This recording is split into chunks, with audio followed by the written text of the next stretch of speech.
തൻ്റെ പരിമിതിക്കുള്ളിൽ നിന്ന് പറയാവുന്ന കാര്യങ്ങൾ എന്ന നിലയ്ക്കാണ് മന്ത്രി കാര്യങ്ങൾ പറഞ്ഞിരിക്കുന്നത്. നിയമ നടപടി എന്നുള്ളത് തന്നെയാണ് സർക്കാർ ആലോചിക്കുക എന്നുള്ള സൂചനയുണ്ട്. അക്കാര്യം WCC ഇന്നത്തെ യോഗത്തിന് ശേഷം സർക്കാരിനെ അറിയിക്കും. ഇന്ന് മുഖ്യമന്ത്രി മാധ്യമങ്ങളെ കാണുന്നുമുണ്ട്. കെ രമ, മുഖ്യമന്ത്രി ഇന്ന് മാധ്യമങ്ങളെ കാണുന്ന ഘട്ടത്തിൽ നിയമ നടപടികളിലേക്ക് കടക്കുന്ന കാര്യത്തിൽ ഒരു വ്യക്തത വരുമെന്ന് പ്രതീക്ഷിക്കുന്നു.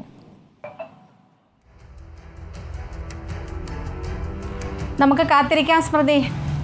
മുഖ്യമന്ത്രി വാർത്താ സമ്മേളനത്തിൽ എന്തൊക്കെയാണ് പറയുന്നതെന്നതിനെ സംബന്ധിച്ച് നമുക്ക് കാത്തിരിക്കാം. അങ്ങനെ പ്രതീക്ഷയോടുകൂടി നിൽക്കുക എന്നുള്ളതാണല്ലോ നമുക്ക് ചെയ്യാൻ സാധിക്കുക.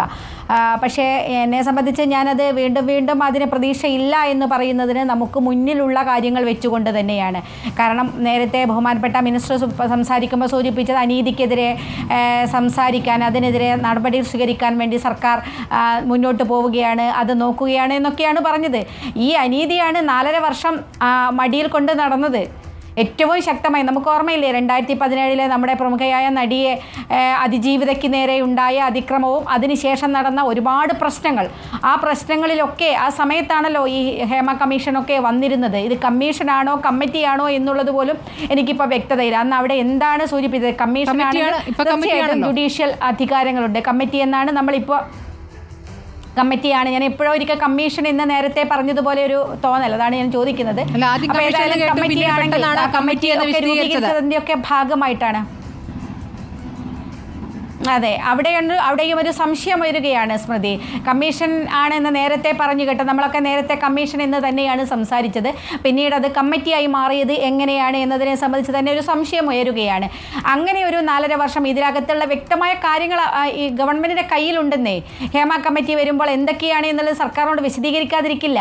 അന്നത്തെ സാംസ്കാരിക വകുപ്പ് മന്ത്രി ഉൾപ്പെടെ അതിനകത്ത് അത് കേട്ടുകൊണ്ട് 2019 സമർപ്പിച്ചതാണല്ലോ. അപ്പോൾ അറിയാം സർക്കാരിനകത്ത് അടുത്ത് ഈ വിവരങ്ങളൊക്കെ വളരെ വ്യക്തമായിട്ടുണ്ട്.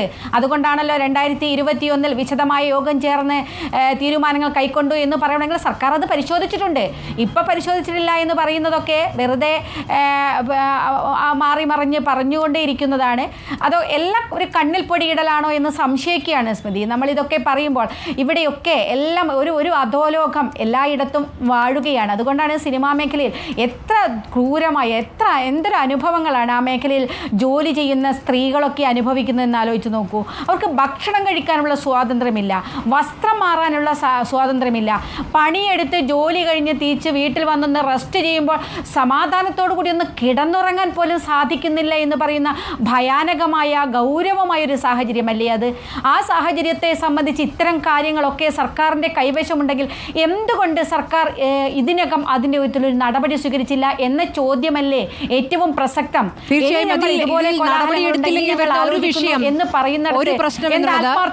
ഒരു പ്രശ്നം എന്നുള്ളത് ഹേമ കമ്മിറ്റി തന്നെ ഈ റിപ്പോർട്ടിൽ പലയിടത്തും പറയുന്നുണ്ട്. അങ്ങനെയല്ലാത്ത നല്ല സംവിധായകരും നല്ല നിർമ്മാതാക്കളും നല്ല സെറ്റും അല്ലെങ്കിൽ നല്ല താരങ്ങളും അടങ്ങിയ ഒരു സംവിധാനമൊക്കെ വേറെയുമുണ്ട്. അങ്ങനെയുള്ളവർ ചുരുക്കമുണ്ട്. ഇത് അടച്ചാക്ഷേപിക്കുകയല്ല, എല്ലാവരും ഇങ്ങനെയാണെന്ന് പറയുകയല്ല. പക്ഷേ നടപടിയെടുത്തില്ലെങ്കിൽ ഈ റിപ്പോർട്ടിലെ പരാമർശം സിനിമാ മേഖലയിലെ എല്ലാവരിലേക്കും ചെന്ന് വീഴുകയാണ്. അപ്പോൾ അങ്ങനെയൊന്നും അല്ലാത്തവർ ആശങ്കപ്പെടുന്നുണ്ട്. പലരുടെയും പ്രതികരണം ഞങ്ങൾക്ക് തന്നെ ലഭിക്കുന്നുണ്ട്.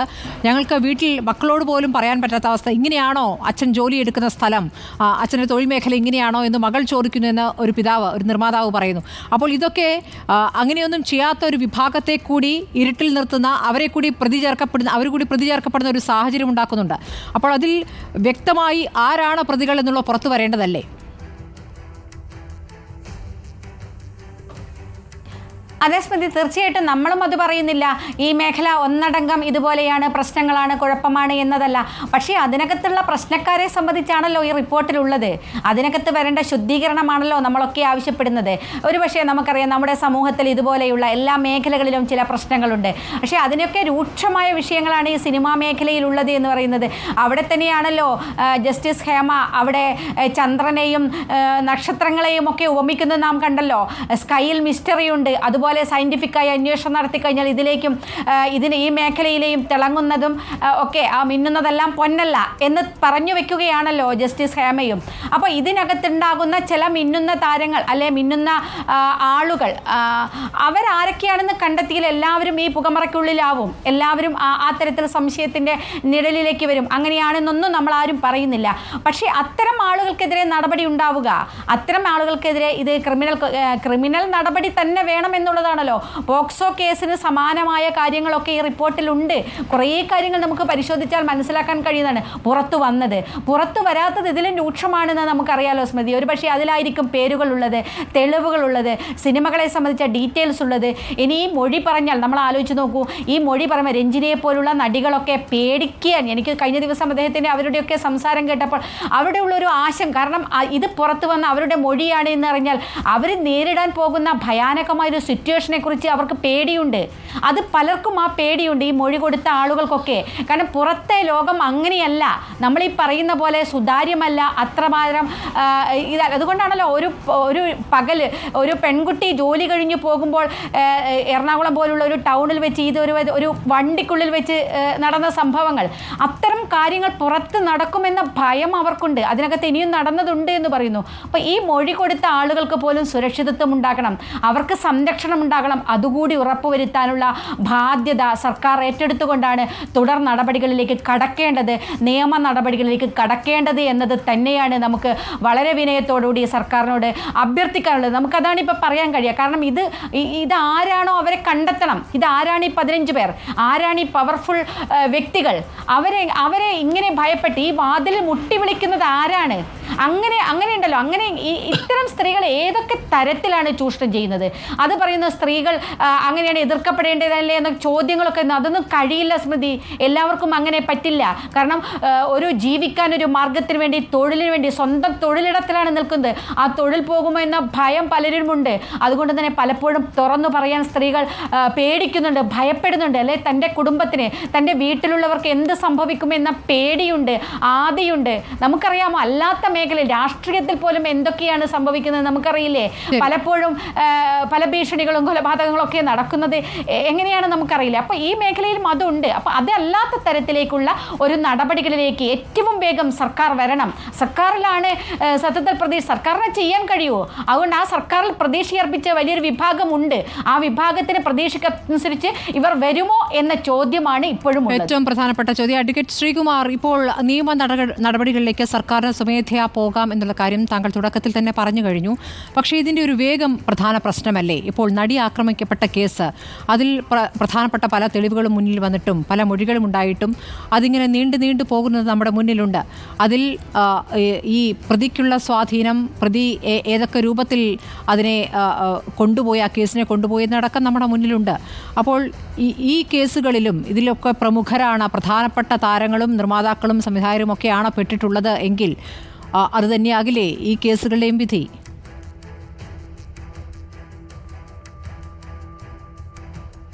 ഇല്ല, തീർച്ചയായിട്ടും അങ്ങനെ വരില്ല. അതിനാണ് എൻ്റെ അഭിപ്രായത്തിൽ ഒരു സെൻട്രൽ ഏജൻസിയെ കൊണ്ട് ഇതിനെ സംബന്ധിച്ചിട്ട്, പ്രത്യേകിച്ചും CBI പോലെയുള്ള ഒരു ഏജൻസിയെ കൊണ്ട് ഈ കേസിനെ അന്വേഷിപ്പിക്കാൻ സർക്കാർ ശ്രമിച്ചു കഴിഞ്ഞാൽ ഈ പറഞ്ഞ കാലതാമസം കൂടാതെ തന്നെ ഇതിന് ഒരു വ്യക്തമായിട്ടുള്ള ഒരു ചിത്രം, ആരെങ്കിലും കുറ്റം ചെയ്തിട്ടുണ്ടോ അല്ലെങ്കിൽ ഈ ആരോപണങ്ങൾ ശരിയാണോ എന്നുള്ള കാര്യങ്ങളൊക്കെ വിശദമായിട്ട് അന്വേഷിച്ച് റിപ്പോർട്ട് കൊടുക്കാനായിട്ട് ഒരു ഇൻവെസ്റ്റിഗേറ്റിംഗ് ഏജൻസിക്ക് സാധിക്കും. അതും പ്രത്യേകിച്ചും പുറത്തുള്ള ഒരു ഇൻവെസ്റ്റിഗേറ്റിംഗ് ഏജൻസി ആണെങ്കിൽ അവർ ഇമ്പാർഷ്യലായിട്ട് അത് ചെയ്യും. അത് വന്നു കഴിഞ്ഞാൽ എല്ലാവരുടെയും ആശങ്ക അതോടുകൂടി ദൂരീകരിക്കും. കുറ്റവാളികളെ എന്നാണെങ്കിലും ശിക്ഷിക്കണം. അല്ലാണ്ട് ഇനിയിപ്പോൾ ഫ്യൂച്ചറിൽ ഇത് വരാതിരിക്കണമെന്നുണ്ടെങ്കിൽ അതിന് ഈ punishment, there shall be a deterrent punishment. അപ്പോൾ ഈ കുറ്റം ആരെങ്കിലും ചെയ്തിട്ടുണ്ടെങ്കിൽ അവരുടെ രീതികൾ, അവരുടെ പ്രവൃത്തികൾ പുറത്തു കൊണ്ടുവരണം. എന്നാൽ മാത്രമേ ഈ സംഘടനയ്ക്കോ അല്ലെങ്കിൽ ഈ ഫിലിം ഇൻഡസ്ട്രിക്കോ മറ്റോ ആർക്കെങ്കിലും അതിനകത്തേക്ക് കടന്നു വരണമെങ്കിൽ തന്നെ, പ്രത്യേകിച്ചും സ്ത്രീകൾക്കോ കുട്ടികൾക്കോ കടന്നു വരണമെങ്കിൽ അവർക്കൊരു കോൺഫിഡൻസ് വേണം. ആ കോൺഫിഡൻസ് ഉണ്ടാക്കണമെങ്കിൽ ആരെങ്കിലും കുറ്റം ചെയ്തിട്ടുണ്ടെങ്കിൽ അവരെ നിയമപരമായിട്ട് ഗവൺമെൻറ് പ്രൊസീഡ് ചെയ്തെങ്കിൽ മാത്രമേ ആ കോൺഫിഡൻസ് തിരിച്ചെടുക്കാൻ പറ്റുള്ളൂ. അതല്ലാതെ മറ്റെന്തെങ്കിലും, അതായത് ഇപ്പോൾ സംഘടനയായിട്ട് സംസാരിച്ചോ അല്ലെങ്കിൽ ഫ്യൂച്ചറിൽ ഇത് വരാതിരിക്കാനായിട്ടോ ഒരു നടപടി ചെയ്തതുകൊണ്ട് മാത്രം ഇതുവരെ ഉണ്ടായിട്ടുള്ള അതായത് കുറ്റകൃത്യങ്ങൾ ഇപ്പോൾ ഇല്ലാതാകുന്നില്ല. ഒരിക്കലും ഒരു കുറ്റം ചെയ്തു കഴിഞ്ഞാൽ ആ കുറ്റകൃത്യം ഇല്ലാതാകുന്നില്ല. ആ കുറ്റകൃത്യം അത് കോടതിയുടെ മുമ്പാകെ കൊണ്ടുവന്ന് കോടതി ട്രൈ ചെയ്ത് അതിലൊരു തീരുമാനം എടുത്തെങ്കിൽ മാത്രമേ ആ കുറ്റം ഇല്ലാതാകുന്നുള്ളൂ. അല്ലാണ്ട് നമ്മൾ ചർച്ചകളോ അല്ലെങ്കിൽ കമ്മിറ്റികളോ അല്ലെങ്കിൽ കോൺക്ലേവോ എന്നൊന്നും കൊണ്ട് ചെയ്ത കുറ്റം അല്ലാതെ ആകുന്നില്ല എന്നുള്ളതാണ് നമ്മുടെ നിയമത്തിൻ്റെ ബേസിക് ആയിട്ടുള്ള പ്രിൻസിപ്പിൾ. അപ്പോൾ അതനുസരിച്ചിട്ട് പ്രൊസീഡ് ചെയ്തിട്ട് ഞാൻ ആരെങ്കിലും കുറ്റവാളിയാണെന്നോ അല്ലെങ്കിൽ ആരോപണങ്ങൾ ശരിയാണെന്നോ അല്ല ഞാൻ പറയുന്നത്. പ്രത്യേകിച്ച് ഒരു ഫാക്ട് ഫൈൻഡിങ് അതോറിറ്റി എന്ന നിലയ്ക്ക് ജസ്റ്റിസ് ഹേമ കമ്മിറ്റിയുടെ റിപ്പോർട്ട് വന്നു. ആ ഫാക്ട് ഫൈൻഡിങ് റിപ്പോർട്ടിൻ്റെ വെളിച്ചത്തിൽ ഇൻവെസ്റ്റിഗേഷൻ നടത്തി കുറ്റം ചെയ്തിട്ടുണ്ടെങ്കിൽ, അപ്പം അതിൽ ഇപ്പോൾ ഹേമ കമ്മിറ്റി റിപ്പോർട്ടിൽ പോലും കുറ്റവാളികളുടെ പേരോ അല്ലെങ്കിൽ ആരുടെ പേര് പുറത്തു പറയരുത് അല്ലെങ്കിൽ ഇതിനകത്തൊരു ഇൻവെസ്റ്റിഗേഷൻ നടത്തരുത് എന്നൊന്നും പറയാനില്ല. കാരണം അവർ ഫാക്ട് ഫൈൻഡിങ് അതോറിറ്റിയാണ്. അവർ ഇതിനിവിടെ എല്ലാം മൊഴികളെടുത്തു, തെളിവുകൾ ശേഖരിച്ചിട്ട് പറഞ്ഞു ഇന്ന കുറ്റകൃത്യങ്ങളൊക്കെ ഈ ഫിലിം വേൾഡിൽ പ്രത്യേകിച്ചും സ്ത്രീകൾക്ക് കുട്ടികൾക്ക് അനുഭവിക്കേണ്ടി വന്നു എന്നൊരു റിപ്പോർട്ട് കൊടുത്തു കഴിഞ്ഞാൽ തീർച്ചയായിട്ടും അത് ആക്ട് ചെയ്യുക. അതിൻ്റെ സത്യാവസ്ഥ എന്താണെന്ന് വെച്ചാൽ പുറത്ത്. കാരണം വെച്ചാൽ ഈ പറഞ്ഞ പോലെ ഫാക്ട് ഫൈൻഡിങ് ആയതുകൊണ്ട് ഈ എതിർഭാഗത്തിനോ അല്ലെങ്കിൽ ഒരു ക്രോസ് ചെയ്യാനായിട്ടോ അതായത് സാക്ഷികളെ വിസ്തരിക്കാനായിട്ടോ ഒന്നും ഒരു അവസരം കിട്ടിയിട്ടില്ല. അതിനു വേണ്ടിയിട്ടാണ് ഈ ഇൻവെസ്റ്റിഗേഷൻ വേണം എന്ന് നിയമം അനുശാസിക്കുന്നത്. അതല്ലാതെ ഒരു കുറ്റവാളിയും രക്ഷപ്പെടാൻ പാടില്ല, ഒരു നിരപരാധിയും ശിക്ഷിക്കപ്പെടാൻ പാടില്ല എന്നുള്ള നമ്മുടെ ബേസിക് പ്രിൻസിപ്പിൾ വെച്ചുകൊണ്ട്. തീർച്ചയായും. ഇപ്പോൾ സംവിധായക കുഞ്ഞില മസ്ലാമണിയാണ് ടെലിഫോൺ ലൈനിലുള്ളത്. കുഞ്ഞില, ഇപ്പോൾ ഹേമ കമ്മിറ്റി നേരിട്ടുണ്ട് ചർച്ചയിൽ പങ്കെടുക്കുന്നു. കുഞ്ഞില, ഇപ്പോൾ ഹേമ കമ്മിറ്റി റിപ്പോർട്ടിലെ ഗുരുതരമായ വെളിപ്പെടുത്തലുകൾ പുറം ലോകം അറിഞ്ഞു കഴിഞ്ഞിരിക്കുകയാണ്. ഇതിലൊരു നിയമ നടപടിയല്ലേ വേണ്ടത്? അതല്ല സർക്കാർ ഇപ്പോൾ ഈ ആരോപണ വിധേയരെ കൂടി ഇരുത്തിക്കൊണ്ടുള്ള ഒരു ചർച്ചയിലൂടെ ഒരു സിനിമയിലെ മാറ്റമാണ് ആലോചിക്കുന്നത്. എന്താണ് കുഞ്ഞിലേക്ക് ഇതിലുള്ള അഭിപ്രായം? അത് തന്നെ, ഇത് പുറത്തു വരാൻ ഇത്ര കഷ്ടപ്പെട്ട് അവസാനം വന്നു എന്നതിൻ്റെ ഒരു ആശ്വാസമുണ്ട്. പക്ഷെ ഈ പറഞ്ഞ പോലെ ഈ നമുക്ക് ആരോപണ വിധേയരെയും വിക്ടിംസ് അല്ലെങ്കിൽ സർവൈവേഴ്സിനെയും വിളിച്ചിരുത്തി മധ്യസ്ഥ ചർച്ച ചെയ്യാമെന്നുള്ളത് ഒരു ശരിയായിട്ടുള്ള നടപടിയല്ല. ഞാൻ ആക്ച്വലി ആ അപ്ഡേറ്റ് അറിഞ്ഞിട്ടുണ്ടായിരുന്നില്ല അങ്ങനെയാണ് സർക്കാർ ആലോചിക്കുന്നതെന്ന്. കോൺക്ലേവ് കൊണ്ട് ആലോചിക്കുന്നത് സിനിമയിലെ പ്രധാനികൾ, അപ്പോൾ ഈ പ്രധാനികൾ ഉൾപ്പെട്ടതാണല്ലോ ഈ പറയുന്ന പവർ ഗ്രൂപ്പ്. അതുകൊണ്ടാണ് ആ ചോദ്യം വന്നത്. ഓക്കെ. അപ്പം എനിക്ക് ആക്ച്വലി ഈ കോൺക്ലേവ് എന്നതുകൊണ്ട് എന്താണ് ഉദ്ദേശിക്കുന്നതെന്ന് ശരിക്കും മനസ്സിലായിട്ടില്ല. ഇപ്പം ഒരു നടപടി അല്ലെങ്കിൽ എന്തെങ്കിലും ഒരു നിയമങ്ങൾ ഫോർമുലേറ്റ് ചെയ്യുക അല്ലെങ്കിൽ ഗൈഡ് ലൈൻസ് ഫോർമുലേറ്റ് ചെയ്യുക അങ്ങനെയൊക്കെ ആണെങ്കിൽ അത് വെൽക്കം ചെയ്യാവുന്നത് തന്നെയാണ്. പക്ഷെ ആരോപണ വിധേയരായിട്ടുള്ള ആൾക്കാരെ വിളിച്ചിട്ട് ഒരു ചർച്ച ആണെങ്കിൽ അത് ഒരു ശരിയായിട്ടുള്ള നടപടിയല്ല. ശരിക്കും വേണ്ടത് ഇപ്പം നിങ്ങൾ പറഞ്ഞതുപോലെ ഇതിനകത്ത് പേരുകൾ വെളിപ്പെടുത്തിയിട്ടുള്ള ഭാഗങ്ങൾ ഇപ്പോൾ റിലീസ് ചെയ്തിട്ടില്ല. പക്ഷെ അത് എന്താണ് ജസ്റ്റിസ് ഹേമയ്ക്കായിട്ടുണ്ടെങ്കിലും അതിന്റെ ഭാഗമായിട്ടുള്ള ആൾക്കാർക്കും ഡിപ്പോസ് ചെയ്തിട്ടുള്ള ആൾക്കാർക്ക് അറിയാവുന്ന കാര്യങ്ങളാണ്. അപ്പൊ അത് സെക്ഷൽ ഹരാസ്മെന്റ് അലിഗേഷൻസ് ആയതുകൊണ്ട് അതിന് സുവോമോട്ടോ കേസ് എടുക്കാവുന്ന സംഗതിയാണെന്നാണ് എന്റെ മനസ്സിലാക്കൽ. അപ്പൊ അറിയാവുന്ന ആൾക്കാരെ നിയമവിദഗ്ധരും അതാണ് പറയുന്നത്. വർക്ക് പ്ലേസിലെ സെക്ഷൽ ഹരാസ്മെന്റിൽ കൃത്യമായ നിയമമുണ്ടല്ലോ നമ്മുടെ മുന്നിൽ, എങ്ങനെയാണ് നിയമ നടപടികളിലേക്ക് പോകേണ്ടതെന്ന്. പക്ഷേ ഈ സിനിമാ മേഖലയിലേക്ക് എത്തുമ്പോൾ അതങ്ങനെയല്ല, അവരോടുകൂടി ചർച്ച ചെയ്ത് പരിഹരിക്കേണ്ടതാണ് എന്ന് പറയുമ്പോൾ അതിൽ വന്നിരിക്കുന്ന ഗുരുതരമായ ആരോപണങ്ങൾ വെറുതെ ആരോപണമല്ല. അവർ മൊഴി നൽകുമ്പോൾ പലരും മെറ്റീരിയൽ എവിഡൻസും കൊടുത്തിട്ടുണ്ട് എന്നാണ് അറിയുന്നത്. അതടക്കം സർക്കാരിൻ്റെ മുമ്പിലുണ്ട്. അതെ. അപ്പം അത് ഞാൻ റിപ്പോർട്ട് മുഴുവൻ വായിച്ചിട്ടില്ല. പക്ഷെ ഇങ്ങനെ വായിച്ചുകൊണ്ടിരിക്കുമ്പോൾ അവർ കൃത്യമായിട്ട് പറയുന്നുണ്ട് നമുക്ക് തന്നിട്ടുള്ള മൊഴികളിലൊക്കെ നമ്മൾ ഹിയർസേ പാടില്ല എന്ന് നിർബന്ധം പിടിച്ചിരുന്നു. ഹിയർസേ അല്ല, അവർ കൃത്യമായിട്ടുള്ള എവിഡൻസും കൊണ്ടുവന്നിട്ടാണ് അവർ ഡിപ്പോസ് ചെയ്തിട്ടുള്ളത്. വീഡിയോ റെക്കോർഡിംഗ് നടത്തിയിട്ടുണ്ടായിരുന്നു എന്നൊക്കെ പറയുമ്പോൾ അത് ലീഗലി വാലിഡ് ആയിട്ടുള്ള ഒരു സംഭവമാണെന്നാണ് ഞാൻ മനസ്സിലാക്കണേ. അപ്പൊ അതിനെ ബേസ് ചെയ്തിട്ട് കൃത്യമായിട്ടുള്ള നടപടി ആണ് വേണ്ടത്. ഇഫ് ഡിപ്പോസ് ചെയ്തിട്ടുള്ള ആൾക്കാർ അതിന് വില്ലിങ് ആണെന്നുണ്ടെങ്കിൽ, അങ്ങനെ വില്ലിങ് ആണോ എന്ന് അന്വേഷണം നടക്കുന്നുണ്ടോ എന്നൊന്നും എനിക്ക് അറിഞ്ഞുകൂടാ. അങ്ങനെ ചെയ്യേണ്ടതാണ്. പക്ഷെ അടിസ്ഥാനപരമായിട്ട് ഇവിടെ നമ്മൾ കാണേണ്ടത് എനിക്ക് തോന്നുന്നത് ഇപ്പൊ ഇന്ന് സുപ്രീം കോടതി പറഞ്ഞല്ലോ മറ്റേ കാൽക്കട്ടയിലെ കേസിന്റെ വെളിച്ചത്തില് നമ്മള് സ്ത്രീകള് ജോലിക്ക് ഇറങ്ങുമ്പം ജോലി സ്ഥലത്ത് നമ്മള് സെക്ഷൽ ഹരാസ്മെന്റ് ആവട്ടെ, ലൈംഗിക ചൂഷണം ആവട്ടെ, അല്ലെങ്കിൽ റൈറ്റ്സ് ഇപ്പം മൂത്രം ഒഴിക്കാനായിട്ടുള്ള ഒരു ഇടമില്ല, അല്ലെങ്കിൽ വസ്ത്രം മാറാനായിട്ടുള്ള ഇടമില്ല തുടങ്ങിയിട്ടുള്ള പ്രശ്നങ്ങൾ വരുമ്പം അവിടെ നമ്മുടെ കോൺസ്റ്റിറ്റ്യൂഷൻ ഭരണഘടന നമുക്ക് വാഗ്ദാനം ചെയ്യുന്ന ഫണ്ടമെന്റൽ റൈറ്റ്സിന്റെ വയലേഷൻ ആണ് നടക്കുന്നത്. അപ്പം സ്ത്രീ ആയതുകൊണ്ട് മാത്രം ഈ രാജ്യത്തെ ഭരണഘടന എനിക്ക് തരുന്ന റൈറ്റ്സ് എനിക്ക് അനുഭവിക്കാൻ പറ്റുന്നില്ല എന്നുള്ളത് ഫണ്ടമെന്റൽ റൈറ്റ്സിന്റെ ഒരു വയലേഷൻ ആണെന്ന് എല്ലാ സംവിധാനങ്ങളും എസ്പെഷ്യലി സർക്കാർ പവറിൽ ഇരിക്കുന്ന ആൾക്കാർ അത് മനസ്സിലാക്കിയിട്ട് ആ equality, right to equality provide ചെയ്യാനുള്ള മാർഗങ്ങളാണ് നോക്കേണ്ടത്. അപ്പൊ അത് നമുക്ക് ഓൾറെഡി ആക്ച്വലി നിങ്ങൾ പറഞ്ഞതുപോലെ സെക്ഷൽ ഹരാസ്മെന്റ് ആക്ട് 2013 നിലവിലുണ്ട്. അതിന്റെ ബേസിസിൽ ചെയ്യേണ്ട കാര്യങ്ങൾ കൃത്യമായിട്ടുണ്ട്. അതിന്റെ അടിസ്ഥാനത്തിൽ നമുക്ക് equal rights in the workplace ensure ചെയ്യാന്നുള്ള നടപടിയാണ് ഇതിന്റെ അടിസ്ഥാനത്തിൽ വേണ്ടത്. അതിനു വേണ്ടിയിട്ട് നിയമ നടപടി ആയിട്ടുണ്ടെങ്കിലും അക്യൂസ്ഡ് ആയിട്ടുള്ള ആൾക്കാരെ നിയമ നടപടിക്ക് വിധേയരാക്കുക എന്നുള്ളതാണെങ്കിലും അതല്ല ഗൈഡ് ലൈൻസ് പുറപ്പെടുവിക്കുക എന്നുള്ളതാണെങ്കിലും ആ രീതിയിലാണ് ഇത് നീങ്ങേണ്ടതെന്നാണ് എൻ്റെ ടേക്ക്. കുഞ്ഞിലെ ഇപ്പോൾ മലയാള സിനിമാ മേഖലയിൽ പ്രവർത്തിക്കാൻ തുടങ്ങിയിട്ട് കുറച്ചു കാലമായല്ലോ. ഇപ്പോൾ ഇതിലെ പല പ്രവണതകളും സ്വാഭാവികമായും ഇപ്പോൾ ഈ പുതുതലമുറ എന്ന വിഭാഗത്തിൽപ്പെടുന്ന കുഞ്ഞിലേക്ക് സഹിക്കാൻ പറ്റാത്ത പല കാര്യങ്ങളും ഉണ്ടായിരിക്കാം. അതൊക്കെ ആരുടെയെങ്കിലും ശ്രദ്ധയിൽപ്പെടുത്തിയാൽ അതിന്മേൽ പരിഹാരം ഉണ്ടാകാറുണ്ടോ? ഞാൻ പറയുന്നത് വളരെ ചെറിയ കാര്യങ്ങളാണ്, ഈ പറഞ്ഞ ഗുരുതരമായ വിഷയങ്ങളിലേക്കല്ല കടന്നിരിക്കുന്നത്. അതെ, അപ്പം എനിക്കുണ്ടായിട്ടുള്ളൊരു ഇതെന്ന് പറഞ്ഞാൽ ഞാൻ വർക്ക് ചെയ്തിരിക്കുന്നത് കുറച്ചും കൂടെ സെൻസിറ്റീവ് ആയിട്ടുള്ള പ്രൊഡ്യൂസേഴ്സും സെൻസിബിൾ ആയിട്ടുള്ള ആൾക്കാരുടെയും കൂടെയാണെന്നുള്ളൊരു എന്തോ ഒരു ഗുഡ് ഫോർച്യൂൺ എനിക്ക് ഉണ്ടായിട്ടുണ്ട്. അപ്പം അങ്ങനെയുള്ള ഇപ്പൊ ഒന്ന് ഞാൻ വർക്ക് ചെയ്തത് ജിയോ ബേബിന്റെ കൂടെയാണ്, പിന്നെ ഞാൻ വർക്ക് ചെയ്തത് മമ്മൂട്ടി കമ്പനിക്ക് വേണ്ടിയിട്ടാണ്. അപ്പം രണ്ട് പ്രൊഡക്ഷൻസിലും കുറച്ചും കൂടെ സെൻസിബിൾ ആയിട്ട് കാര്യങ്ങളെ കാണുന്ന ഒരു അവസ്ഥ ഉണ്ടായിരുന്നു. പക്ഷേ സത്യം എന്താണെന്ന് വെച്ചിട്ടുണ്ടെങ്കിൽ ഇതൊരു നോർമല്ല, ഇതിന്റെ നേരെ വിപരീതമാണ് മിക്ക പ്രൊഡക്ഷൻസിലും ഉണ്ടാവാറുള്ളത്. അപ്പൊ ഞാൻ ഒരുപാട് പേരുടെ കേട്ടിട്ടുണ്ട് അങ്ങനെ നമുക്കൊരു സംഗതി പറയാനുള്ള ഒരു സ്പേസ് പോലും പല സ്ഥലങ്ങളിലും ഇല്ല എന്നുള്ളത്. ഇപ്പൊ ഒരു ടോയ്ലറ്റിന്റെ കാര്യമാണെങ്കിൽ ഈ റിപ്പോർട്ടിൽ തന്നെ പറയുന്നുണ്ട്, ഒരു പ്രമുഖ നടൻ പറഞ്ഞു വർഷങ്ങളായിട്ട് നടികളൊക്കെ ഷൂട്ട് നടക്കണതിന്റെ അടുത്തുള്ള വീടുകളിൽ പോവുക, അല്ലെങ്കിൽ അവരായിട്ട് എന്തെങ്കിലും ഒരു സൊല്യൂഷൻ അവരെന്നെ ഉണ്ടാക്കിയെടുത്ത് അവരെന്നെ അങ്ങനെ ബാത്റൂം ഫെസിലിറ്റി കണ്ടുപിടിക്കുകയാണ് ചെയ്തിട്ടുള്ളത്.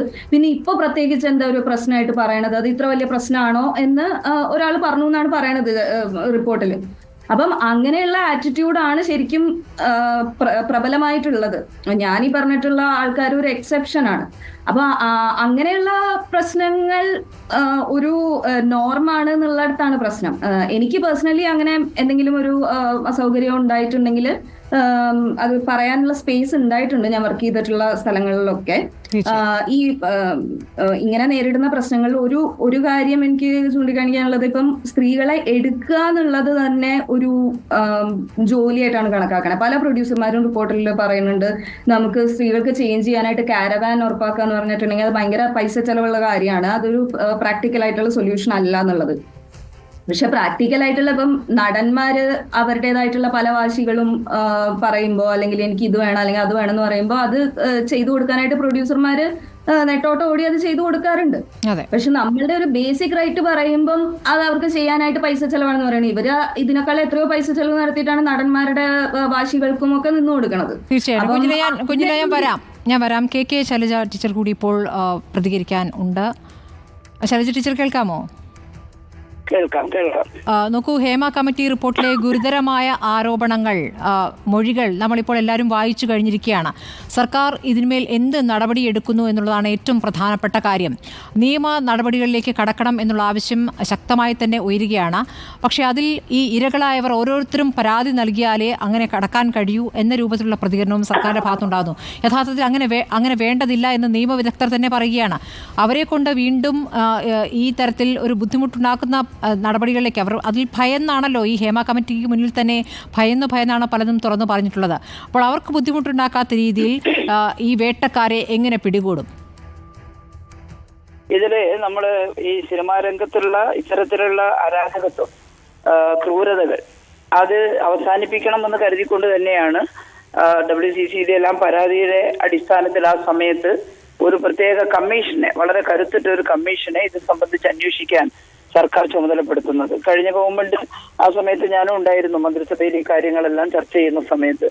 അപ്പോൾ വളരെ നല്ല അന്വേഷണ ഏജൻസിയെ തന്നെ ഏൽപ്പിച്ച് ഈ കാര്യങ്ങളാകെ പഠിച്ച് വെളിച്ചത്ത് കൊണ്ടുവരണമെന്നും അതിനുശേഷം ആവശ്യമായിട്ടുള്ള നടപടികളിലേക്ക് പോകണം എന്ന നല്ല ഉദ്ദേശത്തോടു കൂടിയാണ് സർക്കാർ ഹേമ കമ്മിറ്റിയെ നിശ്ചയിക്കുന്നത്. അതിലാരൊക്കെ അംഗങ്ങളാകണം ഞങ്ങളെല്ലാം ചർച്ച ചെയ്തിട്ട് തന്നെയാണ് അതിനകത്ത് ഏറ്റവും പ്രധാനപ്പെട്ട ആളുകൾ തന്നെ സിനിമാ രംഗത്തുണ്ടാകുന്നുള്ള ഒരാൾ വേണം.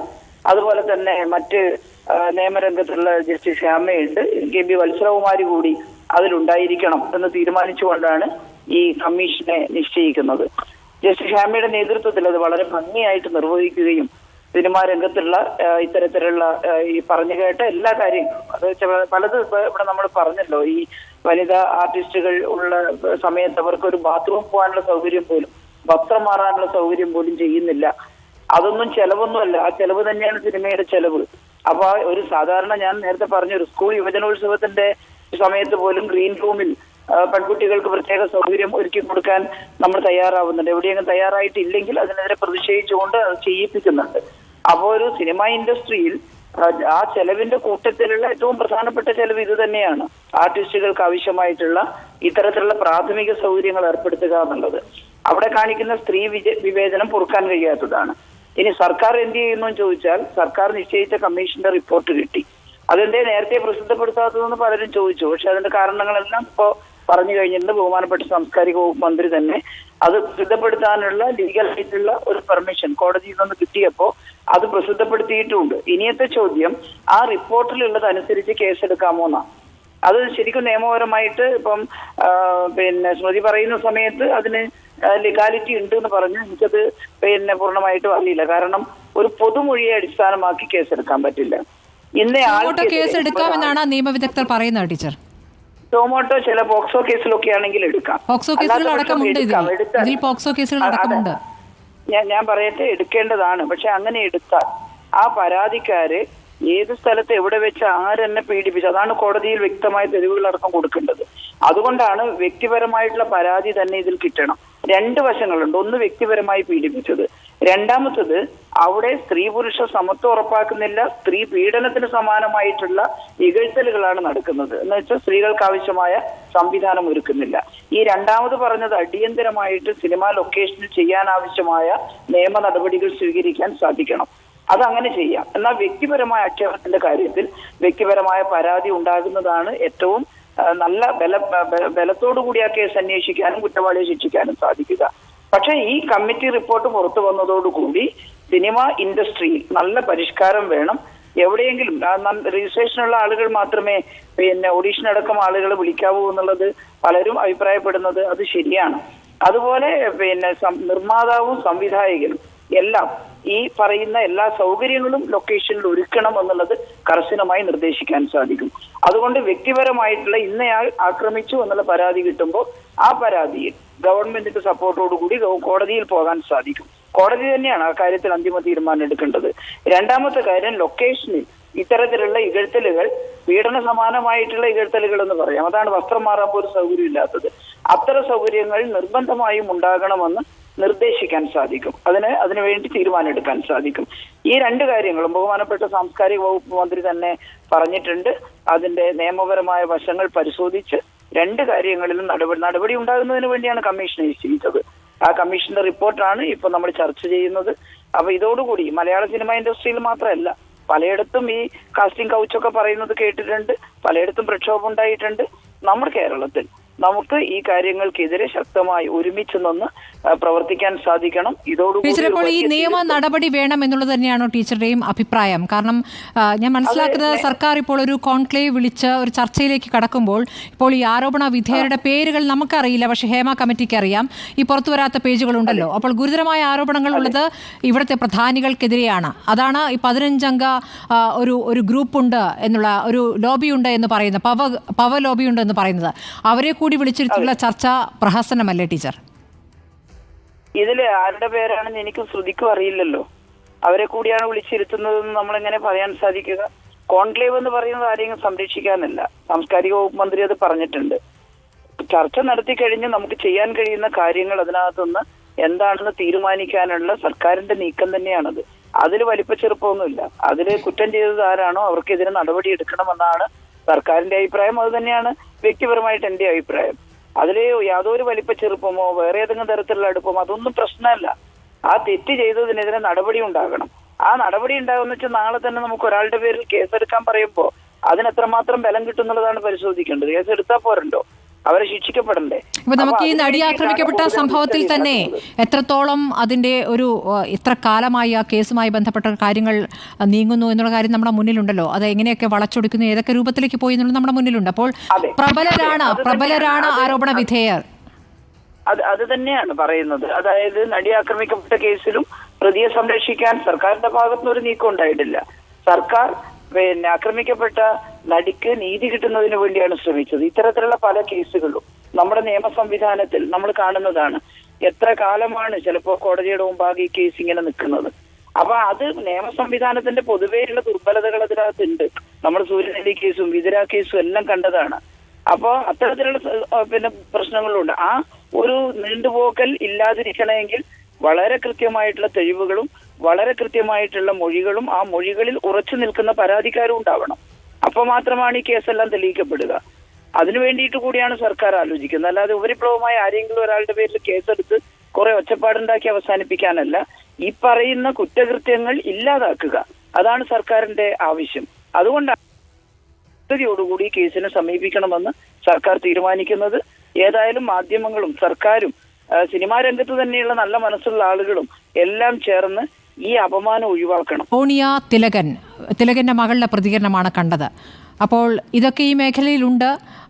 അത് സ്വയം നേരിടാൻ അതിനെ ഏത് രൂപത്തിൽ അതിനോട് പ്രതികരിക്കണമെന്ന് കൃത്യമായി അറിയുന്ന ആളായതുകൊണ്ട് അതിൽ ശക്തമായി പ്രതികരിച്ചു. ആ സിനിമ വേണ്ട എന്ന തീരുമാനത്തിലേക്ക് അവർക്ക് പിന്നീട് പോകേണ്ടി വരുന്നു. ഇങ്ങനെയാണ് ശക്തമായി പ്രതികരിക്കുന്നവർക്ക് പിന്നീടുള്ള ഭാവി. അതെ, അവര് ഈ കോൺസിക്വൻസസിനെ ഇത്രയും പേടിക്കുന്നത് കൊണ്ടാണല്ലോ ഇങ്ങനെ ഒരു കമ്മിറ്റി വെക്കേണ്ടതായിട്ടും രഹസ്യമായിട്ട് മൊഴി കൊടുക്കേണ്ടതായിട്ടും. അത് തന്നെ ഇപ്പൊ ആ റിപ്പോർട്ടിൽ പറയുന്നുണ്ട്, മറ്റേ കൊറിയോഗ്രാഫേഴ്സ് അല്ല ഡാൻസേഴ്സിന്റെ മൊഴി എടുക്കാനായിട്ട് ശ്രമിച്ചപ്പം ഡാൻസേഴ്സിന് നിർദ്ദേശം കിട്ടിയിട്ടുണ്ട്, മൊഴി കൊടുക്കരുത് എന്ന് നിർദ്ദേശം കിട്ടിയിട്ടുണ്ടെന്ന് ഞങ്ങൾക്ക് മനസ്സിലായി. എന്നിട്ട് അവര് ഞങ്ങളുടെ സംഘടന ഭയങ്കര ശക്തമാണ്, ഞങ്ങൾക്ക് ഭയങ്കര യൂണിറ്റിയാണ്, ഞങ്ങൾക്ക് യാതൊരു പ്രശ്നങ്ങളും നേരിടണില്ല എന്ന് അവര് കൃത്യമായി ഓർഗനൈസ്ഡ് ആയിട്ടുള്ള രീതിയിൽ വന്ന് ഡിപ്പോസ് ചെയ്തു എന്ന് പറയുന്നുണ്ട് ഈ റിപ്പോർട്ടില്. അപ്പം അത്രയും സംഘടിതമായിട്ട് ചേർക്കുകയാണ്. എന്തെങ്കിലും ഒരു മോശം കാര്യം ആർക്കെങ്കിലും അനുഭവപ്പെട്ടിട്ടുണ്ടെങ്കിൽ അത് പറയണതിനെതിരെ ഇപ്പൊ നമ്മൾ എന്തെങ്കിലും പറഞ്ഞു കഴിഞ്ഞിട്ടുണ്ടെങ്കിൽ അതിന് നമ്മൾ നേരിടുന്ന പ്രത്യാഘാതങ്ങള് നമ്മുടെ നിലനിൽപ്പിനെ ബാധിക്കുന്നതാണ്. അപ്പൊ നിലനിൽപ്പിന് വേണ്ടിയിട്ട് സൈലന്റ് ആയിട്ട് ഇരിക്കേണ്ടി വരുന്ന അവസ്ഥ തന്നെയാണുള്ളത്. അതുകൊണ്ടാണ് ഇത്രയും ആൾക്കാർ പേടിക്കുന്നതും. അത് പറയണുണ്ടല്ലോ, ഈ പവർ ലോബി എന്ന് പറഞ്ഞിട്ടുണ്ടെങ്കിൽ നമ്മുടെ കരിയറിനെ ഇല്ലാണ്ടാക്കാനായിട്ട് പറ്റും. അല്ലെങ്കിൽ നമ്മൾ ഇഷ്ടപ്പെടുന്ന കാര്യം പോട്ടെ, വരുമാന മാർഗം ഇല്ലാണ്ടാവുകയാണല്ലോ. അപ്പൊ അങ്ങനെ വരുമ്പം അത്രയും വലിയ ബാറ്റിലാണത്. അതുകൊണ്ടാണ് എനിക്ക് തോന്നുന്നത് ആ ഒരു ഇപ്പം പറഞ്ഞതുപോലെ പോലീസിൽ പോയിട്ട് ഇത് ചെയ്തു കഴിഞ്ഞിട്ടുണ്ടെങ്കിൽ അത്രയും പബ്ലിസൈസ്ഡ് ആവും, നമുക്ക് അത്രയും പ്രത്യാഘാതങ്ങൾ നേരിടേണ്ടി വരുമെന്ന് അറിയണോണ്ടാണ് ഇത്രയും ഒരു കോൺഫിഡൻഷ്യൽ ആയിട്ട് ഇത് ചെയ്തത്. അപ്പൊ അങ്ങനെ ചെയ്യാനായിട്ട് ധൈര്യം കാണിച്ച ആൾക്കാർക്ക് ഒരു ജസ്റ്റിസ് ഉറപ്പുവരുത്തണം. അങ്ങനെ ചെയ്യണമെങ്കിൽ നമ്മൾ ഇതിൽ നിന്ന് കിട്ടിയിട്ടുള്ള വിവരങ്ങളുടെ ബേസിസിൽ വളരെ ഡിസ്ക്രീറ്റ് ആയിട്ട് നടപടി സ്വീകരിക്കുകയാണ് വേണ്ടത്. അങ്ങനെയാണ് എനിക്ക് തോന്നുന്നത്. ഇതിപ്പോൾ ഈ പുറം ലോകത്ത് ഇപ്പോൾ ഒരു മനസ്സിലാക്കൽ സിനിമാ മേഖലയിലേക്ക് സ്ത്രീകൾ വന്നു കഴിഞ്ഞാൽ എന്തായാലും ഈ തരത്തിലുള്ള അഡ്ജസ്റ്റ്മെൻറ്റിന്, കോംപ്രമൈസിന്, അതാണ് അതിൽ ഉപയോഗിച്ചിരിക്കുന്ന വാക്ക്, ഈ കാര്യങ്ങൾക്ക് തയ്യാറാകേണ്ടി വരും. അങ്ങനെ അല്ലാത്തവരൊന്നും തന്നെ മലയാള സിനിമയിൽ ഇല്ല എന്നൊരു തോന്നൽ, ഒരു പെർസെപ്ഷൻ അങ്ങനെ ഉണ്ടാകാനുള്ള സാധ്യത കൂടുതലല്ലേ? അപ്പോൾ അതിൽ കുഞ്ഞിലേക്ക് എന്താണ് പറയാനുള്ളത്? അങ്ങനെ അല്ലാത്തവരുമുണ്ട്, സംവിധായകരുമുണ്ട്, നിർമ്മാതാക്കളുമുണ്ട് എന്നുള്ള കാര്യം കൂടി റിപ്പോർട്ടിൽ ഒരു ഭാഗത്തുണ്ട്. പക്ഷേ മറ്റേതിങ്ങനെ മുഴച്ചു നിൽക്കുമ്പോൾ അതെ, അത് നമ്മൾ ഈ ലൈംഗിക കുറ്റകൃത്യങ്ങളെ പറ്റിയിട്ട് സംസാരിക്കാൻ തുടങ്ങിയ കാലം തൊട്ട് നമ്മൾ കേൾക്കുന്നതാണല്ലോ, നോട്ട് ഓൾ മെൻ, എല്ലാ മനുഷ്യരും അങ്ങനെയല്ല. എല്ലാ മനുഷ്യരും അങ്ങനെയല്ല, അതേപോലെ എല്ലാ സ്ത്രീകൾക്കും അങ്ങനെ ചെയ്യേണ്ടതായിട്ട് വരുന്നില്ല. വിവേചനം അനുഭവിക്കേണ്ടി വരാത്തതായിട്ടുള്ള സ്ത്രീകളുണ്ട്. ഇപ്പൊ ഞാൻ തന്നെ പറഞ്ഞല്ലോ, എനിക്കും നല്ല സാഹചര്യങ്ങളിലാണ് വർക്ക് ചെയ്യാനായിട്ട് അവസരം കിട്ടിയിട്ടുള്ളത്. എന്ന് വെച്ചിട്ട് നമ്മൾക്ക് അതിനെ പറ്റിയിട്ട് സംസാരിക്കാണ്ടിരിക്കാൻ പറ്റില്ലല്ലോ. ആൾക്കാരുടെ മനസ്സിൽ ഓക്കെ, ഈ സിനിമാ മേഖല ഫുള്ള് ഇങ്ങനെയാണ്, എല്ലാവർക്കും ഇങ്ങനെ സെക്ഷുവൽ ഫേവേഴ്സ് ചെയ്യേണ്ടതായിട്ട് വരുന്നുണ്ട്, സിനിമയിൽ അഭിനയിക്കണ എല്ലാവരും അങ്ങനെയാണ് എന്ന് ആൾക്കാരുടെ മനസ്സിൽ അങ്ങനെ ഒരു മോശമായിട്ടുള്ള അഭിപ്രായം ഉണ്ടാവുന്നത് അത്രയ്ക്കും മാറ്റർ ചെയ്യണ സംഗതിയാണോ? When you look at the larger picture എന്നാണ് എനിക്ക് തോന്നിയിട്ടുള്ളത്. ബിക്കോസ് ലാർജർ പിക്ചർ എന്ന് പറയുന്നത് ഞാൻ ഈ പറഞ്ഞതുപോലെ നമ്മുടെ ഫണ്ടമെന്റൽ റൈറ്റ് നമുക്ക് ഡിനൈ ചെയ്യപ്പെടുന്ന അവസ്ഥയാണ്. അപ്പൊ നമുക്ക് കുടിവെള്ളം കിട്ടാനില്ല എന്ന് പറയുമ്പോൾ എല്ലാ നാട്ടിലും അങ്ങനെയല്ല, ചിലർക്കൊക്കെ കിട്ടുന്നുണ്ട് എന്ന് പറയണതിൽ ഒരു യുക്തി ഇല്ലല്ലോ. അല്ല, അതിൽ യുക്തിയില്ല. പക്ഷേ ഈ സിനിമാ മേഖലയിൽ ഈ തരത്തിലുള്ള കാര്യങ്ങൾക്കൊന്നും പുറപ്പെടാത്ത കുറേ പേരുണ്ടല്ലോ, അവർക്ക് ആശങ്കയുണ്ട്. ഇപ്പോൾ ഒരു നിർമ്മാതാവ് ഒരു പരാതി പറഞ്ഞിരിക്കുകയാണ്, അവരുടെ മകൾ തന്നെ ചോദിക്കുന്നു, അച്ഛൻ്റെ മേഖല ഇങ്ങനെയാണോ, അച്ഛൻ്റെ സെറ്റിലും ഇങ്ങനെയാണോ എന്ന് ചോദിക്കുന്നു. അപ്പോൾ അങ്ങനെ കുടുംബത്ത് തന്നെ അപമാനിതരാകുന്ന ഒരു സാഹചര്യത്തിലേക്ക് എത്തുകയാണ് റിപ്പോർട്ട് പുറത്തു വരുമ്പോഴേ. അപ്പൊ പറയണം, മോളുടെ അടുത്ത് പറയണം, ആ മോളെ എന്റെ മേഖല ഇങ്ങനെയാണ്, ഇങ്ങനെ കുറെ പ്രശ്നങ്ങൾ ഉണ്ട് എന്റെ മേഖലയിൽ എന്ന് പറയണം. അതാണല്ലോ ഇതിന്റെ ഹോൾ പോയിന്റ്. എന്റെ മേഖലയിൽ ഇങ്ങനെ പ്രശ്നങ്ങൾ ഉണ്ട്, അപ്പം അങ്ങനെ മേഖലയിൽ പ്രശ്നങ്ങൾ ഉണ്ടാവുമ്പോൾ ഓക്കെ, നീയും കൂടെ ജീവിക്കുന്ന ലോകമാണ്, അപ്പൊ നീയും കൂടെ എന്താണ് സിനിമയ്ക്ക് വരാൻ നിനക്ക് ആഗ്രഹം ഉണ്ടെങ്കിൽ ഞാൻ അതിനെ ഇല്ലായ്മ ചെയ്യാനായിട്ട് ഞാൻ പ്രവർത്തിക്കുമെന്ന് നിർമ്മാതാക്കൾ പറയട്ടെ. അല്ലാണ്ട് അച്ഛൻ ഇങ്ങനെയാണോ എന്ന് മകൾക്ക് സംശയം തോന്നുന്നത് ഒരു വലിയ പ്രശ്നമായിട്ട് കണക്കാക്കാണ്ട് അങ്ങനെ മകൾക്ക് ചോദിക്കേണ്ടി വരുന്ന അവസ്ഥേനെ പറ്റിയിട്ട് വറീഡ് ആകൂ എന്നാണ് എനിക്ക് തോന്നണത്. ഈവൻ ഇപ്പം അക്യൂസ്ഡ് ആണെന്ന് അല്ലെങ്കിൽ പിന്നെ ഓക്കെ, ആ നിർമ്മാതാവിന് അത്രയും പ്രശ്നം ഉണ്ടെങ്കിൽ ഈ ആൾക്കാരുടെ പേരുകൾ റിലീസ് ചെയ്യട്ടെ, അപ്പൊ പിന്നെ പ്രശ്നം തീർന്നല്ലോ. എന്തിനാ സംശയ നിഴലിൽ നിൽക്കണത്? അങ്ങനെ റിലീസ് ചെയ്തിട്ട് സംശയം ഒഴിവാക്കാനായിട്ട് അദ്ദേഹം മുൻകൈ എടുക്കട്ടെ, അപ്പോഴും പ്രശ്നം തീർന്നല്ലോ. ശരിയാണ്. ഈ പവർ ലോബിയുടെ പേര് ഈ 15 പേര് അടങ്ങുന്ന ഒരു സംഘമാണ് എന്ന് പറയുമ്പോൾ അവരുടെ പേര് വിവരങ്ങൾ പുറത്തു വരേണ്ടതല്ലേ കുഞ്ഞിര? ആ പേര് വിവരങ്ങൾ പുറത്തു വരുന്നതിൽ സർക്കാരിന് താല്പര്യമുണ്ട് എന്ന് തോന്നുന്നുണ്ടോ കുഞ്ഞിലയ്ക്ക്? സർക്കാരിന് മാത്രമല്ല, എനിക്ക് തോന്നുന്നില്ല ആർക്കും താല്പര്യം ഉണ്ടെന്ന്. ബിക്കോസ് അത്രയും ഒന്നാമത് പവർ ലോബി എന്ന് പറയുമ്പോൾ അതിന്റെ സ്വഭാവം തന്നെ അങ്ങനെയാണല്ലോ. അവർക്കെതിരായിട്ടുള്ള ഒരു കാര്യവും നടക്കാനായിട്ട് അവര് സമ്മതിക്കാതിരിക്കാൻ തക്ക എല്ലാം ചെയ്യാനുള്ള പവർ അവർക്കുണ്ട്. അപ്പോ അവരുടെ പേരുകൾ പുറത്തു വരാന്നുള്ള ഒരു ചോദ്യമേ ഉദിക്കുന്നില്ല എന്നാണ് എനിക്ക് തോന്നുന്നത്. സർക്കാരിന് അതിനകത്ത് എന്തെങ്കിലും ആക്ച്വലി നോക്കുകയാണെങ്കിൽ സർക്കാരിന് മനസ്സ് വെച്ചാൽ വേണമെങ്കിൽ ചെയ്യാൻ പറ്റുമായിരിക്കും. പക്ഷെ എനിക്ക് അറിഞ്ഞൂടാ അതിന്റെ പ്രത്യാഘാതങ്ങൾ മുഴുവൻ നേരിടാനുള്ള ഒരു മെന്റൽ സ്പേസോ അല്ലെങ്കിൽ അതിനുള്ള ഒരു സജ്ജമായിട്ടുള്ള സർക്കാർ ഉണ്ടോ നമുക്ക്. സർക്കാർ മാത്രമല്ല കേട്ടോ, ഞാൻ ഈ പവറിൽ ഇരിക്കുന്ന ആൾക്കാരെ പറ്റിയിട്ടാണ് പറയണത്. ഇത് റിലീസ് ചെയ്ത് കഴിഞ്ഞിട്ടുണ്ടെങ്കിൽ പിന്നെ അവിടെ നിന്ന് നേരിടുന്ന വെടി, പുക, കുത്തൽ ഇതൊക്കെ സഹിക്കാനായിട്ട് പറ്റുമോ എന്നുള്ള പേടി എല്ലാവർക്കും ഉണ്ടാവുമല്ലോ. പക്ഷെ ഈ പവർ ലോബി ആരാണെന്ന് റിലീസ് ചെയ്യുന്നതിനേക്കാളും അറ്റ്ലീസ്റ്റ് ഇങ്ങനെ ഒരു ഇത്രയും കൺട്രോളിംഗ് ആയിട്ട് അല്ലെങ്കിൽ ആൾക്കാർക്ക് പുറത്ത് സംസാരിക്കാൻ കഴിയാത്ത വിധം അടിച്ചമർത്തുക എന്നുള്ളൊരു രീതി ഇല്ലാണ്ടാക്കാനുള്ള നടപടികൾ ഇനിയിപ്പം പേര് പുറത്തു വിടാതെ ആണെങ്കിൽ പോലും ചെയ്യാനുള്ള ആർജവമെങ്കിലും ഉണ്ടാവട്ടെ എന്നാണ് പ്രതീക്ഷ. ഇപ്പോൾ സർക്കാർ ഏതായാലും ഒരു കോൺക്ലേവ് ആലോചിക്കുന്നു എന്നുള്ള കാര്യം പറഞ്ഞു. ഇപ്പോൾ WCC ഇന്നിപ്പോൾ യോഗം ചേരാനിരിക്കുന്നു. WCC പറയുന്നത് നിയമ നടപടിയിലേക്ക് കടക്കണം എന്നുള്ളത് തന്നെയാണ്. കുഞ്ഞിലയ്ക്കും ആ അഭിപ്രായം തന്നെയല്ലേ? അതെ, നിയമ നടപടിയിലേക്ക് കടക്കണം. എന്താണ് പോസിബിലിറ്റീസ് എന്ന് നോക്കുക. ആൻഡ് കോൺക്ലേവ്, ആക്ച്വലി എനിക്ക് കോൺക്ലേവിന്റെ ഡീറ്റെയിൽസ് എന്താണെന്ന് ശരിക്കും കൃത്യമായിട്ട് അറിയില്ല. സർക്കാർ തന്നെ അതിലൊരു രൂപമാക്കുന്നേ ഉള്ളൂ, വ്യക്തതയൊന്നും. അപ്പൊ അത് വരട്ടെ, അവരെന്താണ് ഉദ്ദേശിക്കുന്നത്, അതിന് മാർഗരേഖ ഉണ്ടാക്കുകയാണോ എന്താണെന്ന് അവര് വരട്ടെ, എന്നിട്ട് നമുക്ക് ആലോചിക്കാന്നാണ് തോന്നണത്. പക്ഷേ നിയമ നടപടി എന്തായാലും ഉണ്ടാവണം, because it sense A strong message. ഇപ്പൊ ഇങ്ങനെ WCCന്റെ പ്രയത്ന ഫലമായിട്ടാണ് ഇത്രയെങ്കിലും ഒക്കെ എത്തിയത്. അവര് സഹിച്ചിട്ടുണ്ട്, അവർക്ക് അവസരങ്ങൾ നഷ്ടമാവണു, ഇത് എന്തൊക്കെയാണ് അവര് സഹിക്കണേന്റെ ഒടുവിൽ അറ്റ്ലീസ്റ്റ് ഇവിടം വരെ എത്തി. നമുക്ക് കൈകളിൽ ആൾക്കാർക്ക് ഫോണിലിരുന്ന് വായിക്കാൻ പറ്റുന്ന രൂപത്തിൽ നമുക്കൊരു ഡോക്യുമെന്റ് നമ്മുടെ കയ്യിലിരിക്കുകയാണ്. അപ്പൊ ഇതിന് തുടർ നടപടിയായിട്ട് ഒരു ഭയങ്കര സ്ട്രോങ് ആയിട്ടുള്ള മെസ്സേജ് സൊസൈറ്റിയിലേക്ക് കൊടുക്കാനായിട്ട് എനിക്ക് തോന്നുന്നത് നിയമ നടപടിയിലേക്ക് എന്തെങ്കിലും ഒരു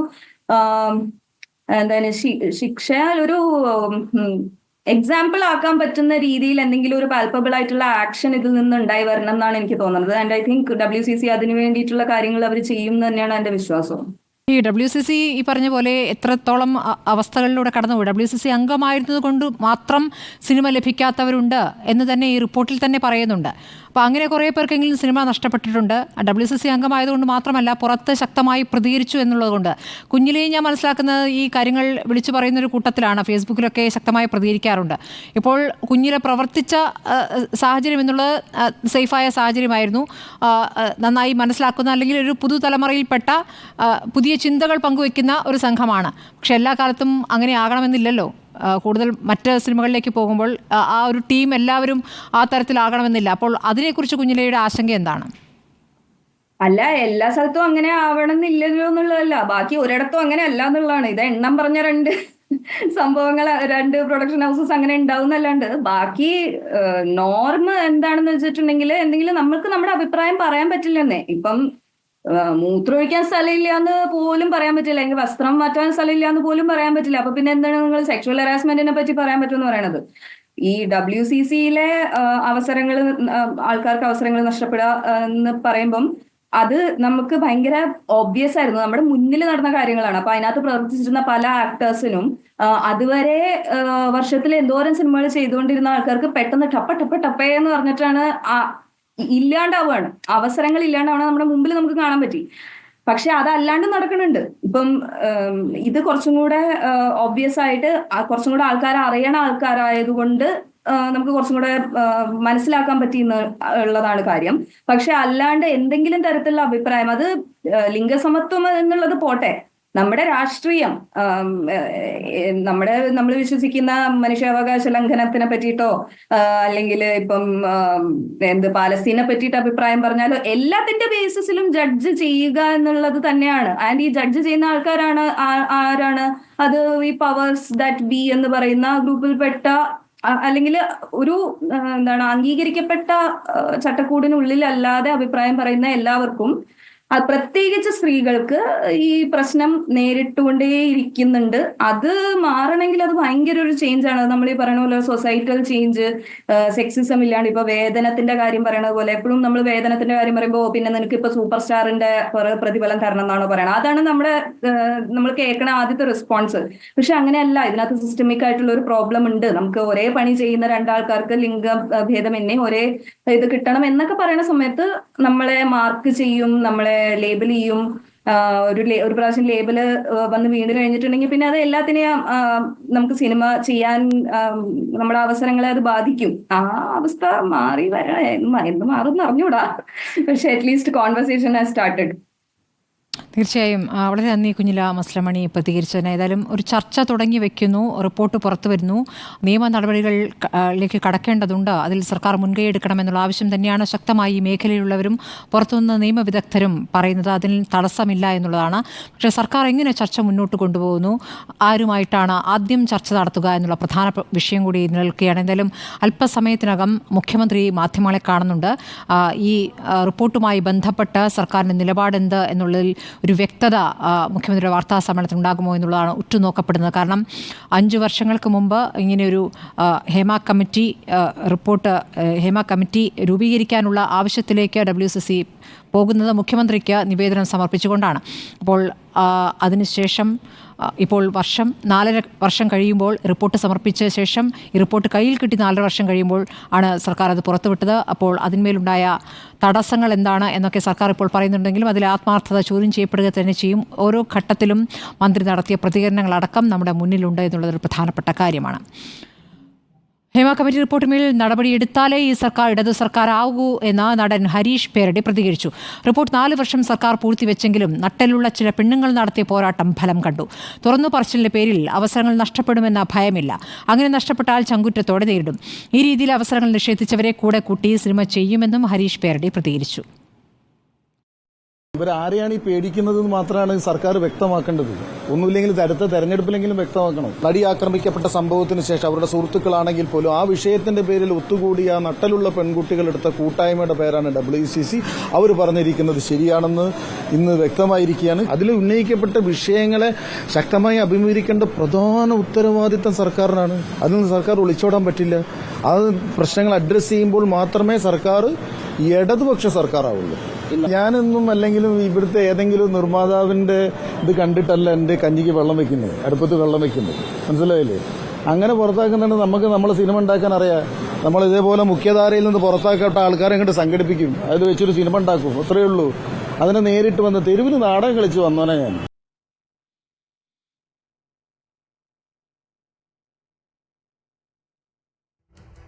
ഹേമ കമ്മിറ്റി റിപ്പോർട്ടിനെ കുറിച്ച് പഠിച്ച ശേഷം പ്രതികരിക്കാമെന്നാണ് സംവിധായകൻ ബ്ലിസി പറഞ്ഞത്. വാർത്തകളുടെ അടിസ്ഥാനത്തിൽ വ്യക്തതയില്ലാതെ മറുപടി പറയില്ല. 38 വർഷം സിനിമയിലുണ്ടെങ്കിലും താൻ അത്തരം അനുഭവങ്ങൾ കണ്ടിട്ടില്ല. ഹേമ കമ്മിറ്റി കണ്ടെത്തലുകളെ നിഷേധിക്കുന്നില്ല എന്നും ബ്ലിസി പറഞ്ഞു. എന്നെ ശരിക്കും മനസ്സിലാക്കുമെങ്കിൽ മാത്രമേ എൻ്റെ ഉത്തരം നിങ്ങൾക്ക് മനസ്സിലാകത്തുള്ളൂ. സത്യം പറഞ്ഞു കഴിഞ്ഞാൽ ഞാൻ ഈ റിപ്പോർട്ട് വായിച്ചിട്ടില്ല, പഠിച്ചിട്ടില്ല. പഠിക്കാതെ ഏതെങ്കിലും ഒരു ന്യൂസ് കേട്ടിട്ട് അതിനൊരു മറുപടി പറയുന്നത് ശരിയാണെന്ന് തോന്നുന്നില്ല. ഞാനൊരു 38 വർഷമായി സിനിമ വർക്ക് ചെയ്യാൻ തുടങ്ങിയിട്ട്, അസിസ്റ്റന്റ് ഡയറക്ടറായിട്ട് 86 ഓൺവേർഡ്സ്.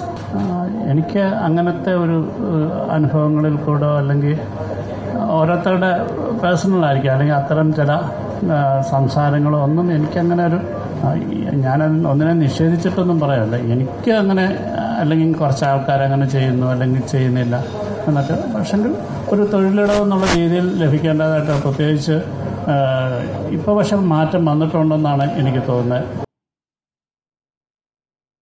സിനിമാ ലോകത്തെ നിഗൂഢത നീക്കുന്നതിന് നയം രൂപീകരിച്ച് തുടർ നടപടി സ്വീകരിക്കുമെന്ന് മന്ത്രി പി രാജീവ്.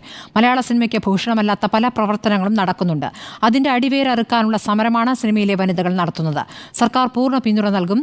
റിപ്പോർട്ടിലെ മൊഴികളിൽ നിയമ നടപടികൾ സ്വീകരിക്കുന്നതിൽ ചർച്ച നടക്കുകയാണെന്നും മന്ത്രി പറഞ്ഞു. അപ്പോൾ ഗവൺമെൻറ് സ്വീകരിച്ചുകൊണ്ടിരിക്കുന്ന നടപടികൾക്കൊപ്പം തന്നെ ഈ റിപ്പോർട്ട് പുറത്തു വരുമ്പോൾ അതിനെ തുടർന്ന് വരുന്ന ചർച്ചകളും മറ്റ് ഇത്തരം പ്രശ്നങ്ങൾക്ക് പരിഹരിക്കുന്നതിന് സഹായകരമായി തീരും എന്നാണ് പ്രതീക്ഷിക്കുന്നത്. അല്ലാതെ ചില കാര്യങ്ങളെല്ലാം അവർ റിപ്പോർട്ടിനെ അടിസ്ഥാനപ്പെടുത്തി പുറത്തു വിടുന്നതിന് മുമ്പ് തന്നെ ചില നടപടികളിലേക്കൊക്കെ വന്നിട്ടുണ്ട്. ഇനി ഇതിനെ ആധാരമാക്കിക്കൊണ്ട് ഇത് പബ്ലിക് ഡൊമൈനിലുണ്ടല്ലോ, അത്തരം നിർദ്ദേശങ്ങൾ കുറേ കൂടി വരുമായിരിക്കും. അതെല്ലാം സാംസ്കാരിക വകുപ്പ് തന്നെ പരിശോധിക്കും. ആവശ്യമായ രൂപത്തിൽ നടപടികൾ ഇപ്പോഴേ സ്വീകരിക്കുന്നുണ്ട്. ശക്തമായ രീതിയിൽ തന്നെ സ്ത്രീ സംരക്ഷണം, സുരക്ഷ ഉറപ്പുവരുത്തുന്ന സമീപനമാണ്.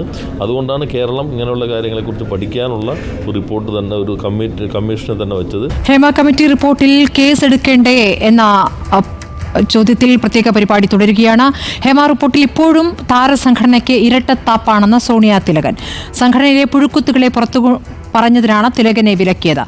പവർ ഗ്രൂപ്പിലുള്ളവരുടെ പേരിപ്പോൾ പറയുന്നില്ല. ഹേമ റിപ്പോർട്ടിൽ ഇപ്പോഴും താരസംഘടന പ്രതികരിച്ചിട്ടില്ല. സിനിമയ്ക്ക് പുറത്തു നിന്നിട്ടും ദുരനുഭവമുണ്ടായി. റിപ്പോർട്ടിൽ പുറത്തുവരാത്ത വിവരങ്ങളും പുറത്തുവിടേണ്ടതുണ്ട്. ഇരകൾക്ക് നീതി ലഭിക്കണം. പേരുകൾ സമയമാകുമ്പോൾ പിന്നീട് പറയാമെന്നും സോണിയ തിലകൻ മാധ്യമങ്ങളോട് പ്രതികരിച്ചു. ഞാൻ ഇപ്പോൾ ഇതിൽ കുറച്ച് അച്ഛനുമായിട്ട് ബന്ധപ്പെട്ട വിഷയങ്ങൾക്കാണ് എനിക്ക് മറുപടി പറയാനുള്ള ഇതുണ്ടായിരുന്നത്. കാരണം അച്ഛൻ എന്നോട് പറഞ്ഞിട്ടുള്ള കാര്യങ്ങളും ഈ സംഘടനയിൽ നിന്നും മലയാള സിനിമയിൽ നിന്നും ഉണ്ടായിട്ടുള്ള അനുഭവങ്ങളാണ് ഞാനിവിടെ വെളിപ്പെടുത്തിയത്. അപ്പോൾ അതിൽ പേരുകൾ പറയാത്തതിൽ ചില കാരണങ്ങളുണ്ട്. ഇപ്പോൾ ജസ്റ്റിസ് ഹേമ കമ്മിറ്റി റിപ്പോർട്ടിൽ പോലും പേരുകൾ പറയാതെ ചില പേജുകൾ മാറ്റി വെച്ചിരിക്കുകയാണ്. അച്ഛനെതിരെ ഉള്ളതല്ലേ. അച്ഛൻ സിനിമ ഈ സംഘടനയിൽ നടന്ന പുഴുക്കുത്തുകളെ പുറത്ത് പറഞ്ഞതിന്, അതായത് സംഘടന വിഷയം ഓപ്പണായിട്ട് പുറത്ത് പറഞ്ഞത്. സംഘടനയിൽ മാഫിയയാണ്, ഗുണ്ടായിസമുണ്ട്, ഇത് അംഗങ്ങളുടെ വെൽഫെയറിന് വേണ്ടിയുള്ള ഒരു സംഘടനയല്ല, അമ്മ എന്ന് പറയുന്ന സംഘടന ഒരു കോടാലിയാണ് എന്നൊക്കെ മാധ്യമങ്ങളോട് ആ കാലഘട്ടത്തിൽ, അത് 2010 കാലഘട്ടമാണെന്നാണ് എൻ്റെ ഓർമ്മ, ആ സമയത്ത് ഓപ്പണായിട്ട് പറഞ്ഞതിന് സംഘടനാ വിഷയം പുറത്തു പറഞ്ഞു എന്ന പേരിലാണ് അച്ഛന് എതിരെ ആ ഒരു നടപടി ഉണ്ടായത്. അതിലും വലിയ വിഷയങ്ങൾ ചെയ്ത ആൾക്കാരെ ഇതിനകത്ത് തന്നെ പിന്നീട് നിലനിർത്തുന്ന കാഴ്ചകൾ നമ്മൾ പിന്നീട് കണ്ടു. ഇപ്പോൾ ഈ വിഷയത്തിൽ പോലും ഇത്രയും ഒരു വലിയ പ്രശ്നങ്ങൾ ഈ ഇതിലുണ്ടായതായിട്ടൊരു റിപ്പോർട്ട് വന്നിട്ട് പോലും അവർ വ്യക്തമായ രീതിയിൽ അമ്മയുടെ ജനറൽ സെക്രട്ടറി പ്രതികരിക്കാൻ തയ്യാറായിട്ടില്ല. അതെന്തുകൊണ്ടാണ്? അപ്പോൾ ആ അച്ഛനെ പുറത്താക്കാൻ കാണിച്ച ആർജവം എന്തുകൊണ്ടാണ് ഇവർ ഈ വിഷയങ്ങളിൽ, അത് കഴിഞ്ഞ് ഇങ്ങോട്ടുണ്ടായിട്ടുള്ള പ്രധാനപ്പെട്ട വിഷയങ്ങൾ ഞാൻ പറയാതെ തന്നെ നിങ്ങൾക്കറിയാം, ആ വിഷയങ്ങളിൽ അവരെന്തുകൊണ്ട് എടുക്കുന്നില്ല? ഇത് ഒരിക്കൽ ചോദ്യം ചെയ്തതാണ് ഈ ഇരട്ടത്താപ്പ് നയം. ഈ പേരുകൾ പുറത്തു വരാതെ ഇതൊരു ആരോപണങ്ങൾ മാത്രമായിട്ട് ഒതുങ്ങിയാൽ ഇത് കുറച്ച് വർഷങ്ങൾക്ക് ശേഷം നേരത്തെ ഉണ്ടായ പോലെ ഒതുങ്ങി പോകത്തില്ല. പേരുകൾ പുറത്ത് പറയില്ല എന്ന് ഞാൻ പറഞ്ഞിട്ടില്ല. അത് ഒരു അവസരം, അതിനൊരു സിറ്റുവേഷൻ വെയിറ്റ് ചെയ്യാം നമുക്ക്. അതായത് അച്ഛനെതിരെ ഈ സംഘടനയിൽ വലിയ നീക്കം ആദ്യം മുതലേ ഉണ്ടായി എന്നാണ് വിശ്വസിക്കുന്നത്. അതെ, ആ ആളുകൾ തന്നെയാണ് ഇപ്പോഴും ഈ സംഘടനയെ ഭരിക്കുന്നത്. ഈ റിപ്പോർട്ട് പുറത്തു വരുന്ന സമയമായപ്പോൾ കുറച്ച് പേരൊക്കെ മാറിയിട്ടുണ്ട്. ഇനി അതുകൊണ്ടാണോ മാറിയത്, അതോ അവർ ടയേർഡ് ആയതുകൊണ്ടാണോ എന്ന് എനിക്കറിയില്ല. അച്ഛന് മോശം അനുഭവം ഈ സിനിമയിൽ നിന്നുണ്ടായി നേരത്തെ ഉണ്ട്, അതായത് 2010 മുൻപേ തന്നെ ഉണ്ട്. അച്ഛന് തുടർച്ചയായിട്ട് അവാർഡ് കിട്ടിയപ്പോൾ, അവാർഡുകൾ ഒരു 80 to 90s ഇടയ്ക്ക് കുറേ സപ്പോർട്ടിങ് ആക്ടർ, ബെസ്റ്റ് ആക്ടർ ഒക്കെ കിട്ടിയപ്പോൾ ആ അവാർഡ് കുത്തക നമുക്ക് പൊളിക്കണ്ടേ എന്ന് പറഞ്ഞുകൊണ്ട് ഇപ്പം ഒരു 3-4 പേര് ചേർന്ന് കൂടിയ ഒരു സംഘടനയാണ് ഈ അമ്മ സംഘടനയായിട്ട് പിന്നീട് പന്തലിച്ചത്. അച്ഛനെ ഒരു കാര്യം, വൺ ഓഫ് ദ റീസൺ. അല്ലാതെ ഇവരുടെ മെയിൻ അജണ്ട ഞാൻ ഓൾറെഡി പറഞ്ഞു കഴിഞ്ഞു. അതായത് എല്ലാവരെയും just to keep them in line, ഒരു നിലയ്ക്ക് നിർത്തുക, അവരുടെ കൺട്രോളിൽ നിർത്തുക, അത് തന്നെയാണ് ഇതിന്റെ മെയിൻ അജണ്ട. ജാതിയുടെ പേരിലും നിലക്ക് നിർത്താൻ ശ്രമിക്കുന്നത് ആരൊക്കെയാണ്? അത് ഹേമ കമ്മിറ്റി റിപ്പോർട്ടിൽ ഓൾറെഡി പറഞ്ഞ വസ്തുതയല്ലേ, 15 അംഗ പവർ കമ്മിറ്റി വിത്ത് ഹിഡൻ അജണ്ട.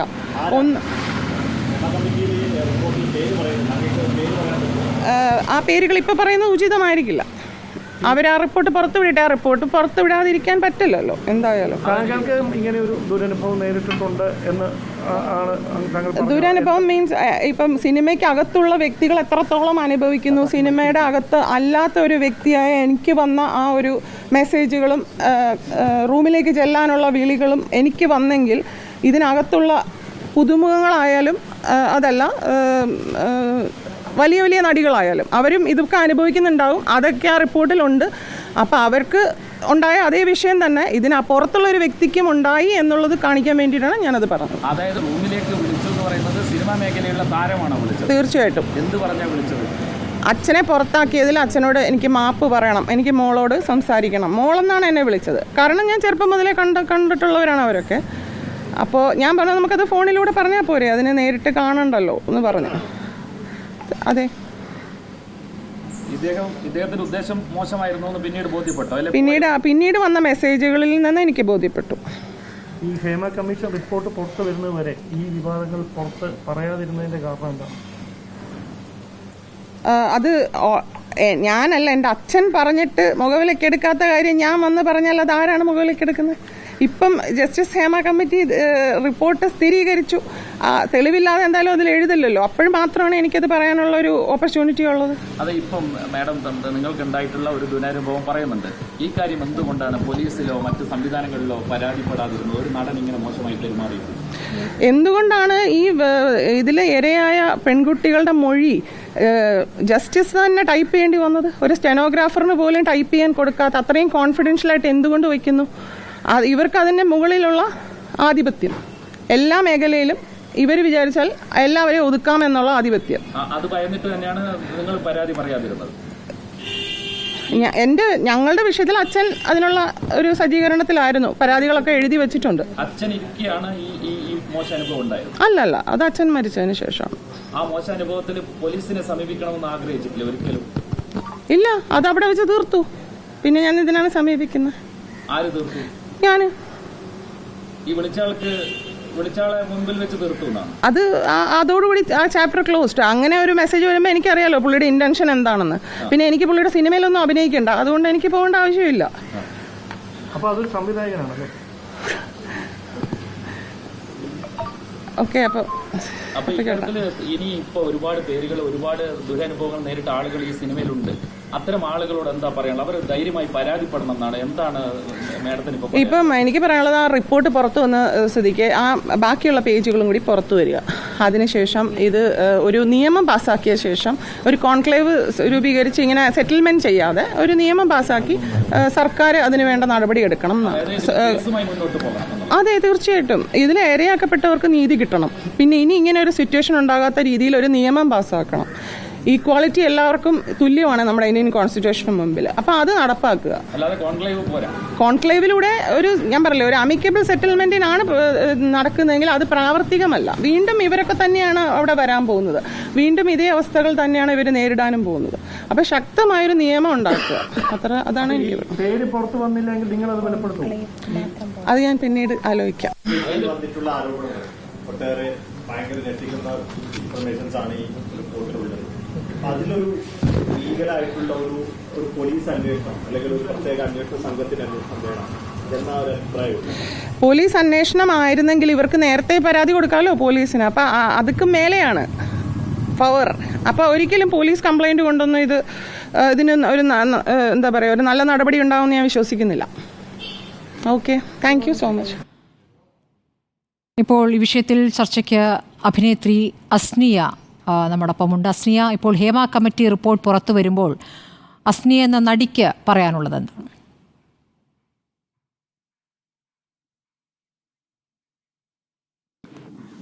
ഞാനിപ്പോൾ എൻ്റെ സിനിമയിലെ എൻ്റെ എക്സ്പീരിയൻസ് ഞാനിപ്പോൾ ഒരു ഫേസ്ബുക്ക് പോസ്റ്റിലൂടെ പങ്കുവച്ചിട്ടുണ്ടായിരുന്നു. അപ്പോൾ ഞാൻ അതിൽ പറഞ്ഞതുപോലെ തന്നെ ഞാൻ സിനിമയിലേക്ക് കടന്നു വന്നത് ഒരു ജൂനിയർ ആർട്ടിസ്റ്റായിട്ടാണ്.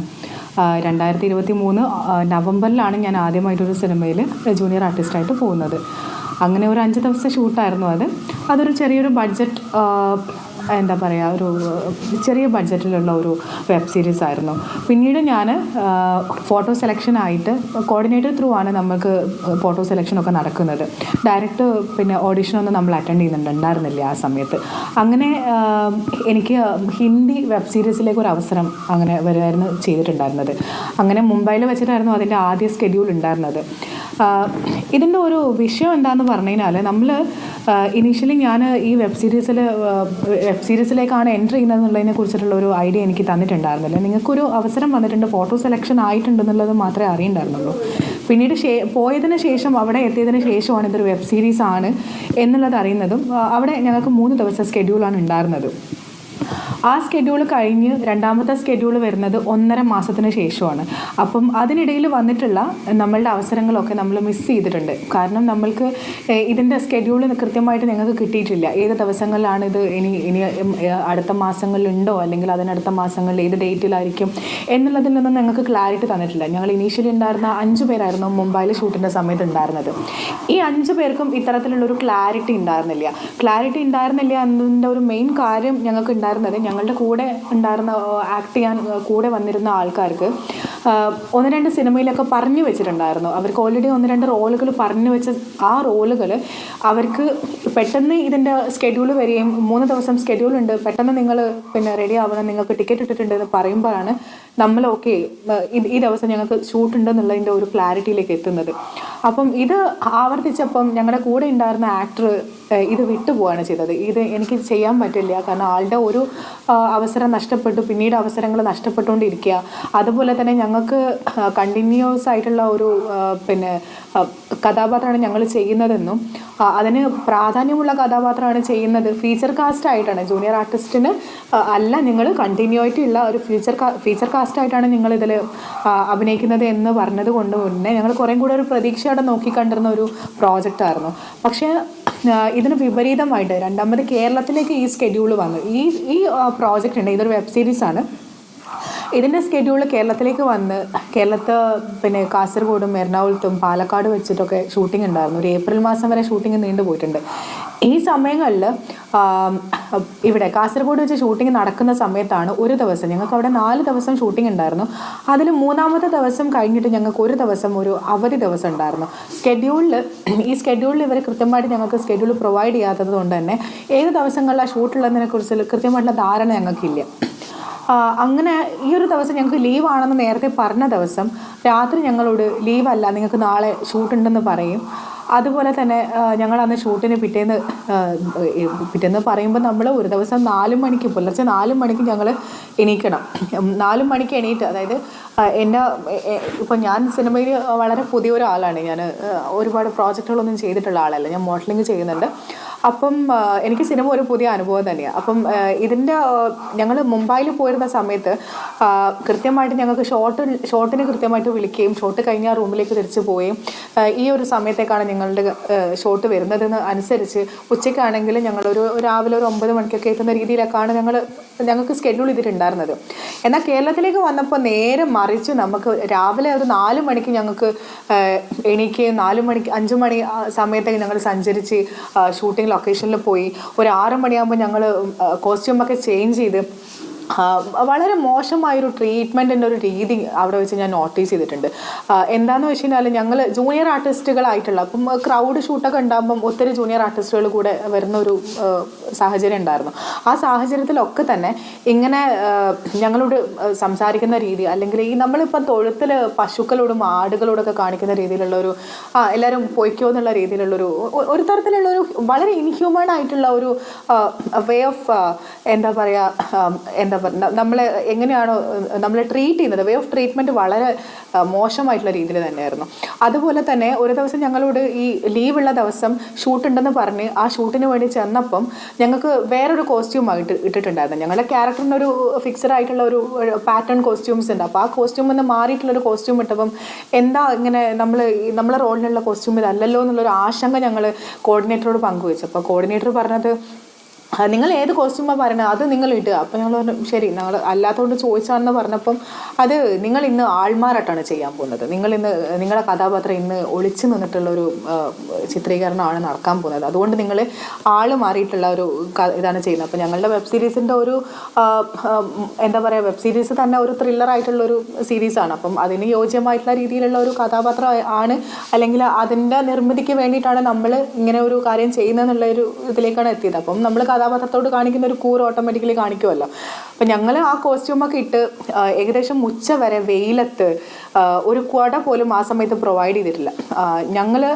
പിന്നെ ഇത് ഞാൻ പറയാനുള്ളൊരു പ്രത്യേക കാരണം എന്ന് പറയുമ്പം അവിടെ 3 ദിവസം 4 ദിവസമൊക്കെ ഇതുപോലെ വെയിലത്ത് നിൽക്കുന്ന ഒരുപാട് ജൂനിയർ ആർട്ടിസ്റ്റുകളുണ്ട്. അവർക്കൊന്നും തന്നെ പ്രായമുള്ള ആൾക്കാരുണ്ട്, അതിൽ പുരുഷന്മാരും സ്ത്രീകളും ഒക്കെ ഉണ്ട്, കുട്ടികളുണ്ട്. ഇവർക്കെല്ലാം തന്നെ ഈ നമ്മളിപ്പോൾ ഈ വേനലിൽ കഴിഞ്ഞ വെയിൽ നമുക്കറിയാം, നമുക്ക് എല്ലാവർക്കും അറിയുന്നതാണ് ഏത് ഡിഗ്രി വരെ ആ വെയിൽ പോയിട്ടുണ്ട്. അതികഠിനമായിരുന്ന ഒരു വേനൽക്കാലം നമുക്ക് കഴിഞ്ഞിട്ടുള്ളത്. അപ്പം അത് എന്താ പറയുക, ആ പൊരി വെയിലത്ത് നമ്മളെല്ലാവരും അതുപോലെ നിൽക്കുകയും എന്നാൽ ഞങ്ങളോട് വന്നിട്ട് ആവശ്യപ്പെട്ടത് നിങ്ങൾ മുഖം ഒരിക്കലും കാണിക്കരുത്, മുഖം ഒന്ന് തിരിച്ചു വെക്കണം, മുഖം കാണിക്കാതെ പിന്തിരിഞ്ഞിട്ട് നിങ്ങൾ ആക്ടിവിറ്റീസ് ചെയ്യുന്ന രീതിയിൽ ചെയ്താൽ മതി എന്ന് പറഞ്ഞു. അപ്പോൾ ഇതിങ്ങനെ കണ്ടിന്യൂ ചെയ്തു. എനിക്കത് പീരിയഡും ആയിരുന്നു. അപ്പം എനിക്ക് അതിൻ്റെ ബുദ്ധിമുട്ടുകളുണ്ട്. ഒത്തിരി വെയിൽ കൊണ്ട് നിൽക്കുമ്പോൾ നമുക്ക് എന്താ പറയുക, ശാരീരികമായ അസ്വസ്ഥതകളൊക്കെ ഉണ്ടാവാനുള്ള സാധ്യത ഉണ്ട്. അപ്പം ഞാനത് പറയുകയും ചെയ്തു. അപ്പം കൂടെയുള്ള കുട്ടികളൊക്കെ ഇതുപോലെ എന്താ പറയുക, ആണുങ്ങൾക്ക് ഷർട്ട് ഉണ്ടായിരുന്നില്ല, അപ്പം നല്ല വെയിൽ കൊണ്ടിട്ടുണ്ടാവും, അറിയാമല്ലോ. അപ്പം ഇത് കുറച്ച് കഴിഞ്ഞപ്പോഴാണ് എനിക്കിതിൻ്റെ സീരിയസ്നെസ്സും അറിയില്ല, ഞാൻ ഈ സിനിമയിൽ പുതിയതാണല്ലോ. കുറച്ച് കഴിഞ്ഞപ്പോഴാണ് കൂടെയുള്ള ആൾക്കാരും വന്നിട്ട് പറയുന്നത്, നമ്മൾ സത്യത്തിൽ നമ്മളെ റോളല്ല ചെയ്തിട്ടുള്ളത്, നമ്മൾ ജൂനിയർ കാസ്റ്റിൻ്റെ റോളാണ് ചെയ്തിട്ടുള്ളത്. ഇന്ന് നമുക്ക് ലീവ് ആയതുകൊണ്ട് നമ്മളിതിലേക്ക് കാസ്റ്റ് ചെയ്തതാണ്. അപ്പോൾ ഒരു സാമാന്യമായിട്ട് നമ്മൾക്ക് അടിസ്ഥാനപരമായിട്ട് നമ്മൾക്ക് പ്രൊവൈഡ് ചെയ്യേണ്ട ഒരു ഇൻഫർമേഷൻ ഉണ്ട്, നിങ്ങൾ ഇന്ന ക്യാരക്ടറാണ് ചെയ്യാൻ പോണത് എന്നുള്ളതിൻ്റെ അത് ഞങ്ങൾക്ക് നിഷേധിക്കപ്പെട്ടിട്ടുണ്ട് ആ സമയത്ത്. അപ്പോൾ ഞാൻ അതിനെ ക്വസ്റ്റ്യൻ ചെയ്തു. ഞാൻ അയാളെ കോർഡിനേറ്ററെ വിളിച്ചിട്ട് ഞാൻ പറഞ്ഞു, നിങ്ങൾ ഇങ്ങനെ ഒരു കാര്യം ചെയ്തത് വളരെ മോശമായിട്ടുള്ള കാര്യം, നിങ്ങൾക്ക് ഞങ്ങളോട് പറയേണ്ട ഒരു ബാധ്യതയില്ലേ? അപ്പോൾ ഞാൻ അയാളടുത്ത് എന്താ പറയുക, വളരെ പിന്നെ റൂഡായിട്ട് സംസാരിക്കുന്നു അല്ലെങ്കിൽ കുറച്ച് പൊട്ടിത്തെറിക്കുന്നു എന്ന് കണ്ടപ്പോൾ അയാൾ ഓട്ടോമാറ്റിക്കലി ഇന്നത്തെ ഷൂട്ട് കഴിഞ്ഞു, പോവാം എന്നുള്ള രീതിയിലേക്ക് അതിനെ കൺവേർട്ട് ചെയ്ത് പിന്നീട് അയാളോട് ഞാൻ പല പ്രാവശ്യം ഇതിനെക്കുറിച്ച് ചോദിച്ച സമയത്തെല്ലാം അയാൾ പറഞ്ഞത്, അത് അസിസ്റ്റന്റ് പറഞ്ഞത് എന്താണോ അതാണ് ഞാൻ ചെയ്തിട്ടുള്ളത്. അയാൾക്ക് കൃത്യമായിട്ട് ഇതിനുള്ള ഒരു ബാധ്യതയുണ്ട്. അയാൾക്ക് കൃത്യമായ പ്രതിഫലം പിന്നീട് കിട്ടിയിരുന്നോ? ഈ വെബ് സീരീസിന് പ്രതിഫലം കിട്ടിയിരുന്നോ? ഇത് മലയാളികൾ തന്നെയാണോ അതിന്റെ പിന്നിലുണ്ടായിരുന്നത്, സംവിധായകരും പ്രൊഡ്യൂസറും ഒക്കെ? അതായത് അതായത് ഇതിൻ്റെ പ്രൊഡക്ഷൻ ഹിന്ദി പ്രൊഡക്ഷനാണ്, നമുക്ക് അറിയുന്നത് പോലെ. ഞാനത് എൻ്റെ പോസ്റ്റിൽ തന്നെ പ്രതിപാദിച്ചിട്ടുണ്ട്, യശ്രാജ് പ്രൊഡക്ഷനാണ്. പക്ഷെ അവർക്ക് കൃത്യമായിട്ട് ഇതിനെക്കുറിച്ചൊന്നും വിവരങ്ങളില്ല. കാരണം അത് കേരളത്തിലെ ലൈൻ പ്രൊഡക്ഷനായിട്ട് കോർഡിനേറ്റ് ചെയ്തിട്ടാണല്ലോ അവർ കേരളത്തിലോട്ട് വരുമ്പോൾ അവിടെ സെറ്റ് ചെയ്യുന്നതും കാര്യങ്ങളൊക്കെ ചെയ്യുന്നത്. അപ്പം അവർ ത്രൂ ആണ്, ഈ ലൈൻ പ്രൊഡക്ഷനാണ് നമ്മളുടെ കോർഡിനേറ്റർ ത്രൂ പിന്നെ ജൂനിയർ കാസ്റ്റിനെയൊക്കെ ചെയ്യുന്നത്. ഈ ഇൻഫർമേഷനൊക്കെ എനിക്ക് പിന്നീട് മാത്രമാണ് അറിഞ്ഞിട്ടുള്ളത്, കാരണം എനിക്കിതിൻ്റെ സ്ട്രക്ചറിനെ കുറിച്ച് വലിയ ധാരണ ഉണ്ടായിരുന്നില്ല. അപ്പം ഈ ഒരു എന്താ പറയുക, ഞങ്ങളിങ്ങനെ ഒരു പേയ്മെൻറ്റിൻ്റെ കാര്യത്തിൽ വളരെ ഷോർട്ട് പേയ്മെൻ്റാണ് നമുക്ക് തരുന്നത്. 1500 അല്ലെങ്കിൽ നമ്മൾ മാസങ്ങളോളം ഈ ഒരു പ്രോജക്റ്റിന് വേണ്ടി ഞങ്ങൾ മാറ്റി വെക്കുമ്പം ഒരു മാസത്തിൽ 4-5 ദിവസമോ അല്ലെങ്കിൽ ഒരു 3 ദിവസമോ പോട്ടെ ഒരു 10 ദിവസമൊക്കെ ഉണ്ടാകുമ്പം ആ ഒരു ദിവസത്തിൻ്റെ പേയ്മെൻറ്റ് മാത്രം, അതും വളരെ തുച്ഛമായ രീതിയിലുള്ളൊരു പേയ്മെൻറ്റാണ് ഞങ്ങൾക്ക് കിട്ടുന്നതെന്ന് പറഞ്ഞപ്പം സിനിമയായിട്ട് ബന്ധമുള്ള ആർട്ടിസ്റ്റുകളെ തന്നെ ഞങ്ങളെ കൂടെയാണ്. അപ്പോൾ അവർ പിന്നെ അന്വേഷിച്ചതിൻ്റെ ഭാഗമായിട്ട് അവർക്ക് ഇതല്ല പേയ്മെൻറ്റ്, നിങ്ങൾക്ക് കുറച്ചുകൂടെ പേയ്മെൻറ്റ് ഉണ്ട്, അതായത് നിങ്ങൾക്ക് 5000 രൂപയോളം പേയ്മെൻറ്റ് വരുന്നുണ്ട്, എന്നാൽ കയ്യിൽ കിട്ടുന്നത് 1500. അതുപോലെ തന്നെ ജൂനിയർ ആർട്ടിസ്റ്റുകൾക്ക് ഞങ്ങൾ ഫീച്ചർ കാസ്റ്റ് ആയതുകൊണ്ട് ഞങ്ങൾക്ക് 1500 പ്രൊവൈഡ് ചെയ്യും. അതേപോലെ ജൂനിയർ ആർട്ടിസ്റ്റുകൾക്ക് ബിലോ 1900 അല്ലെങ്കിൽ 500 ഒക്കെ കിട്ടുന്ന ആളുകൾ അവിടെ ഉണ്ടായിട്ടുണ്ട്. അപ്പം നിങ്ങൾക്ക് ശരിക്കും നിങ്ങൾക്ക് എത്രയാണ് ഒരു ദിവസം എത്രയാണ് പേയ്മെന്റ്, യഥാർത്ഥത്തിൽ എത്രയാണെന്നാണ് അറിയാനായത് എന്നുള്ളൊരു കാര്യമാണ് കിട്ടിയത്. 1500. അത് അയാൾ എൻ്റെ അടുത്ത് തന്നിട്ടുള്ള എക്സ്പ്ലനേഷൻ എന്ന് പറഞ്ഞു കഴിഞ്ഞാൽ, ഞങ്ങളുടെ അടുത്ത് എല്ലാവരും തന്നിട്ടുള്ള എക്സ്പ്ലനേഷൻ ഒന്നാണ്, ഇത് ഹിന്ദി പ്രൊഡക്ഷൻ ആയതുകൊണ്ടും യശ്രാജിനെ പോലെ വലിയൊരു പ്രൊഡക്ഷൻ ഹൗസ് ആയതുകൊണ്ടും മാത്രമാണ് നിങ്ങൾക്ക് ഈ പേയ്മെൻറ്റ് കിട്ടുന്നത്, കേരളത്തിലൊരു അവസ്ഥയിൽ നിങ്ങൾക്ക് ഈ പേയ്മെൻറ്റ് കിട്ടാൻ സാധ്യതയില്ല എന്ന് പറയുകയും ചെയ്തു. അപ്പം എന്നെ സംബന്ധിച്ചിടത്തോളം ഞാൻ സിനിമയിലേക്ക് കടക്കുന്ന സമയത്ത് എനിക്ക് പേയ്മെൻറ്റിനെ കുറിച്ച് ധാരണയില്ല, അല്ലെങ്കിൽ എനിക്ക് എന്നെ സംബന്ധിച്ചിടത്തോളം എനിക്ക് ഇത് ചെയ്യുക എന്നതിനേക്കാൾ കൂടുതൽ ഞാൻ പേയ്മെൻറ്റിനെ കുറിച്ചിട്ടുള്ളൊരു ധാരണയിലേക്കൊന്നും പോയിട്ടില്ല. പക്ഷെ എൻ്റെ കൂടെയുള്ള ആൾക്കാർ നിരന്തരമായിട്ട് അവർ ഈ വർക്ക് തന്നെ ചെയ്യുകയും ഇത് തൊഴിലായിട്ടുള്ള ആളുകളാണ്. അപ്പോൾ അവരതിൽ എന്താ പറയുക, സാമ്പത്തികമായിട്ടുള്ള പിന്നെ പ്രശ്നങ്ങൾ ഇതിൽ കാണുന്നുണ്ട്, അല്ലെങ്കിൽ ഞങ്ങൾക്കിത് പോരാ, ഞങ്ങൾക്ക് ഇതല്ലല്ലോ കിട്ടേണ്ടത്, മാസങ്ങളായിട്ട് ഞങ്ങൾ ഇതിൽ മാത്രം വർക്ക് ചെയ്യുന്നത്, വേറെ വരുമാന മാർഗ്ഗങ്ങളൊന്നുമില്ല എന്ന് പറയുന്നുണ്ട്. അപ്പം അതിൽ എൻ്റെ കൂടെ ഉണ്ടായിരുന്ന കുട്ടിക്ക് അവളാണ് വീട്ടിലെ ചിലവും കാര്യങ്ങളും ഒക്കെ വഹിക്കുന്നത്. അപ്പോൾ ആ സമയത്ത് അവൾക്ക് ഒരു ദിവസം ഈ 2 ദിവസം ലീവ് വന്ന ദിവസം ഞങ്ങളോട് പോകാൻ ആവശ്യപ്പെട്ടു, വീട്ടിലേക്ക് പോകാൻ ആവശ്യപ്പെട്ടു. ഈ 2 ദിവസത്തെ ഈ പോകാൻ ആവശ്യപ്പെടുന്നതിൻ്റെ ഒരു കാരണം എന്ന് പറയുമ്പോൾ ഈ 2 ദിവസത്തെ ഹോട്ടൽ ചിലവുകൾ, ഞങ്ങൾ ഭക്ഷണം താമസത്തിൻ്റെ ഒക്കെ പൈസ ലാഭിക്കാം എന്നുള്ളതായിരിക്കും. അങ്ങനെ പോകുന്ന സമയത്ത് അവളെ കയ്യിൽ പൈസ ഇല്ല, എനിക്ക് എന്തെങ്കിലും ഒരു പൈസ തരണം എന്ന് ആവശ്യപ്പെട്ടിട്ടും എനിക്ക് പൈസ കിട്ടിയിട്ടില്ല, ഞാൻ റിലീസ് ചെയ്താൽ തരാം എന്ന് പറഞ്ഞിട്ട് അവൾ പറഞ്ഞേക്കുകയും ആ സമയത്ത് അന്നത്തെ ട്രെയിൻ ടിക്കറ്റ് അതുപോലെ തന്നെ അവൾക്ക് താമസിക്കാനുള്ള സ്ഥലം ഒക്കെ ഞാനാണ് അറേഞ്ച് ചെയ്തിട്ടുള്ളത്. ഞാൻ എൻ്റെ വീട്ടിലേക്കാണ് അവളെ കൊണ്ടുപോയിട്ടുള്ളത്. അപ്പം അന്ന് ശരിക്കും പറഞ്ഞാൽ റിയലൈസേഷൻ ഒരു ദിവസം കൂടെ ആയിരുന്നു. കാരണം ഞങ്ങൾക്ക് അത്രയും ഒരു സാമ്പത്തിക പ്രതിസന്ധി വരുമ്പോൾ പോലും ഞങ്ങൾ വർക്ക് ചെയ്യുന്നത് ആർക്ക് വേണ്ടിയാണ്, അയാൾക്ക് അത് പൈസ തരാനുള്ള ഒരു ബാധ്യത കാണിക്കുന്നില്ല എന്നുള്ളത് ഉണ്ടായപ്പോൾ ഞങ്ങൾ പ്രൊഡക്ഷനായിട്ട് സംസാരിക്കാൻ ഡിസൈഡ് ചെയ്തു. അതുപോലെ തന്നെ ഓൾറെഡി സ്കെഡ്യൂൾ കഴിഞ്ഞ ഞങ്ങളെ പോലെയുള്ള ഫീച്ചർ കാസ്റ്റുകൾക്കും പിന്നീട് ഫോൺ അറ്റൻഡ് ചെയ്യുന്നില്ല, അതുപോലെ തന്നെ പൈസ കൊടുക്കാൻ ബില്ലിംഗ് ആവുന്നില്ല. ഇതേപോലെ തന്നെ എക്സ്പ്ലനേഷനാണ് കിട്ടുന്നത്. അതായത് ഞങ്ങൾക്ക് പൈസ കിട്ടിയിട്ടില്ല, റിലീസായി തന്നിട്ടില്ല, അവർ റിലീസാക്കുമ്പോൾ മാത്രമേ എനിക്ക് നിങ്ങൾക്ക് പൈസ തരാൻ പറ്റുള്ളൂ എന്നാണ് അയാളുടെ ഒരു ന്യായം ഉണ്ടായിരുന്നത്. അങ്ങനെ അതിനുശേഷം ഞങ്ങൾ പ്രൊഡക്ഷൻ ഹൗസുമായിട്ട് ബന്ധപ്പെട്ട് പ്രൊഡക്ഷനിൽ സംസാരിച്ച് ഞങ്ങൾക്ക് ഇങ്ങനെ, അപ്പം അവർ വളരെ ഞെട്ടലോടെ ഇത് കേൾക്കുന്നത്. നിങ്ങൾക്ക് കാരണം യശ്രാജിനെ സംബന്ധിച്ചിടത്തോളം അവർ ഡയറക്റ്റ് ഞങ്ങളായിട്ട് ഡീൽ ചെയ്യുന്നില്ലല്ലോ, അവർ പേയ്മെൻറ്റ് കൊടുക്കുന്നത് ഇതുപോലെ കോർഡിനേറ്റേഴ്സ് ത്രൂ ആണ് കിട്ടുന്നത്. കൃത്യമായിട്ട് ഞങ്ങൾക്ക് പേയ്മെൻറ്റ് എത്തും എന്നുള്ള ഒരു പ്രതീക്ഷയിലായിരിക്കണം. അപ്പോൾ അത് എത്തുന്നില്ല എന്ന് അറിഞ്ഞാൽ അത് അവരുടെ ഇടയിൽ ചർച്ചയാവുകയും അവർ മീറ്റിങ്ങിൽ ഞങ്ങളുടെ കോർഡിനേറ്ററുമായിട്ട് സംസാരിക്കുകയൊക്കെ ചെയ്തു. അപ്പോൾ അതിനുശേഷം വളരെ മോശമായിട്ടുള്ള രീതിയിലുള്ള കാര്യങ്ങളാണ് സംഭവിച്ചത്. അയാൾ വന്ന് ഞങ്ങൾ അവിടെ ഒരു യൂണിയൻ ഉണ്ടാക്കുകയും അതുപോലെ തന്നെ ഒരു ഇങ്ങനത്തെ ഒരു സാഹചര്യം ഉണ്ടാക്കുകയും അയാളും പിന്നെ അതുപോലെ തന്നെ ഒത്തിരി ആളുകളും കഴിഞ്ഞു പോകുന്നത് ഇതിലെ വരുമാനം കൊണ്ടാണ്, അത് ഞങ്ങൾ കാരണം ഇല്ലാതായി പോകുന്നു. അതുപോലെ തന്നെ ഞങ്ങൾ ചോദിച്ചത് ഞങ്ങൾ അധ്വാനിച്ചതിൻ്റെ പ്രതിഫലമാണ്. അതായത് ഞങ്ങൾ ചെയ്ത ജോലിയുടെ വരുമാനം ചോദിക്കുമ്പോൾ അല്ലെങ്കിൽ അതിൻ്റെ വേജ് ചോദിക്കുമ്പോൾ നമുക്ക് ഇത്തരത്തിലുള്ള കാര്യങ്ങൾ അഭിമുഖീകരിക്കേണ്ടി വരുന്നത് വളരെ മോശമായിട്ടുള്ള ഒരു കാര്യം കൂടി. ഹേമ കമ്മിറ്റി റിപ്പോർട്ട് വരുമ്പോൾ അതിൽ ഈ ജൂനിയർ ആർട്ടിസ്റ്റുകൾക്ക് കൃത്യമായി പ്രതിഫലം നൽകുന്നില്ല, ഇടനിലക്കാർ ആ പൈസ കൊണ്ടുപോകുന്നു എന്നടക്കമുള്ള വിവരങ്ങൾ ആ റിപ്പോർട്ടിലുണ്ട്. അപ്പൊ എന്താണ്, ഏത് രൂപത്തിൽ ഇത് നടപ്പാക്കണമെന്നാണ് ആഗ്രഹിക്കുന്നത്?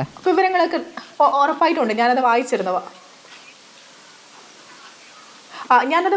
അപ്പോൾ എനിക്ക് മനസ്സിലാക്കാൻ കഴിഞ്ഞത് നമ്മൾക്കിപ്പോൾ കിട്ടുന്ന ഒരു ജൂനിയർ ആർട്ടിസ്റ്റിന് പ്രൊവൈഡ് ചെയ്യുന്ന പൈസയുടെ 1% പോലും അയാളിലേക്ക് എത്തുന്നില്ല എന്ന് പറയുമ്പോൾ അത് വളരെ മോശമായിട്ടുള്ള ഒരു സാഹചര്യമാണ്. കാരണം ഞാൻ ഉണ്ടായിരുന്ന സാഹചര്യങ്ങളൊക്കെ ഞാൻ കണ്ടിട്ടുള്ളത് രാത്രിയിലും ഇപ്പം നമ്മൾ നൈറ്റ് ഷൂട്ട് ഉണ്ടാകുന്ന സമയത്ത് 6 to 6 ആയിരിക്കും, അല്ലെങ്കിൽ ഈവനിങ് 6 to മോർണിംഗ് 6 വരെയൊക്കെ പല പ്രായത്തിലുള്ള ആളുകൾ അവിടെ ക്രൗഡ് സീനും അല്ലാതെയൊക്കെ വന്ന് നമ്മൾ നിൽക്കുന്നുണ്ട്. അപ്പം ഇത്തരം ആളുകൾക്ക് വളരെ തുച്ഛമായ പൈസ കൊടുക്കുമ്പോൾ അതുപോലെ തന്നെ ഇതിൻ്റെ പിന്നിലൊരു ലോബിയാണ് പ്രവർത്തിക്കുന്നത്. ഇപ്പം എനിക്ക് എൻ്റെ എക്സ്പീരിയൻസ് പറയുകയാണെങ്കിൽ അന്നത്തെ ആ വിഷയത്തിന് ശേഷം സംസാരിച്ചു, ആളുകളെ കൂടുതൽ ഇതിലേക്ക് കൊണ്ടുവന്നു. ഞാൻ പ്രൊഫഷണലി ഒരു ലോയറാണ്. അപ്പം ഞാനാണ് ആളുകളെ ഈ തരത്തിൽ അതിലേക്ക് ഒരു യൂണിയൻ ഉണ്ടാക്കുന്ന രീതിയിലേക്കുള്ള ഇതിലേക്ക് കൊണ്ടുപോകുന്നത് എന്നുള്ള സംസാരമൊക്കെ ഉണ്ടാവുകയും അതുപോലെ തന്നെ എന്നെ പോലെയുള്ള ആളുകളെ സിനിമയിലേക്ക് ഇവർ കാസ്റ്റ് ചെയ്യുന്നതിലൂടെ ജൂനിയറായിട്ടും മറ്റും ഒക്കെ കാസ്റ്റ് ചെയ്യുന്നതിലൂടെ ഇവർക്കൊരു ത്രട്ടനായിട്ട് അത് മാറും. അതുകൊണ്ട് തന്നെ ഇങ്ങനെയുള്ള ആളുകളെ ചെയ്യാതിരിക്കുക. കുറേ കൂടെ സാമ്പത്തിക സാഹചര്യത്തിൽ വളരെ മോശമായിട്ട് നിൽക്കുന്ന ആളുകളൊക്കെ ആകുമ്പോൾ അവർക്ക് പരാതികൾ ഉണ്ടാവില്ല എന്നുള്ളൊരു രീതി കൂടെ ഞാനിതിൽ മനസ്സിലാക്കിയിട്ടുണ്ട്. അന്ന് പറയാതെ പറഞ്ഞിട്ടുള്ള ഒരുപാട് സന്ദർഭങ്ങളുണ്ട്.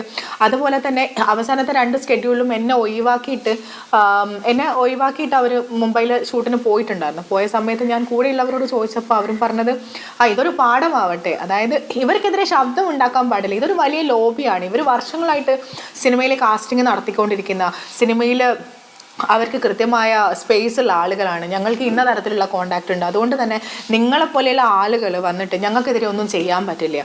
ഇത് ലൈൻ പ്രൊഡക്ഷനായിട്ട് സംസാരിച്ച സമയത്ത് അതിലുള്ള ആളും പറഞ്ഞു ലൈൻ പ്രൊഡക്ഷൻ ചെയർമാനാണോ എനിക്കറിയില്ല, ആളുടെ ഡെസിഗ്നേഷൻ എന്താണെന്ന് അറിയില്ല. ആളും പറഞ്ഞത് ഞങ്ങൾക്ക് ഈ വലിയ ജൂനിയർ കോർഡിനേഷൻ എന്ന് പറഞ്ഞാൽ സിനിമയുടെ വളരെ അവിഭാജ്യമായിട്ടുള്ള ഒരു ഘടകമാണ്. അതുപോലെ തന്നെ അത് വളരെ പണിപ്പെട്ട ഒരു തൊഴിലാണ്. അപ്പം അത് ചെയ്യുന്ന ആളുകളുടെ സഹകരണം ഞങ്ങൾക്ക് വേണം. അതുകൊണ്ട് തന്നെ നിങ്ങൾ ഇത്തരം പരാതികളായിട്ട് വരുമ്പോൾ അത് എങ്ങനെയെങ്കിലും സോർട്ട് ചെയ്ത് നിങ്ങൾ പരാതി ഇല്ലാന്ന് പറയണം. കാരണം ഇനിയും അവർ കേരളത്തിലേക്ക് യശ്രാജനെ പോലുള്ള പ്രൊഡക്ഷൻ വരുമ്പോൾ ഞങ്ങൾക്ക് വർക്ക് കിട്ടണം, അതുപോലെ ഞങ്ങൾ ത്രൂ ഇവർക്കും വർക്ക് കിട്ടേണ്ടതുണ്ട്. അതുകൊണ്ട് ഇതിങ്ങനെയാണ്, സിനിമയുടെ സാഹചര്യം ഇങ്ങനെയാണ്. ഇങ്ങനെയുള്ള ഒരു ഇതൊക്കെ വലിയ രീതിയിലുള്ള പൈസ നിങ്ങൾക്ക് ഇപ്പം കിട്ടുന്നത്.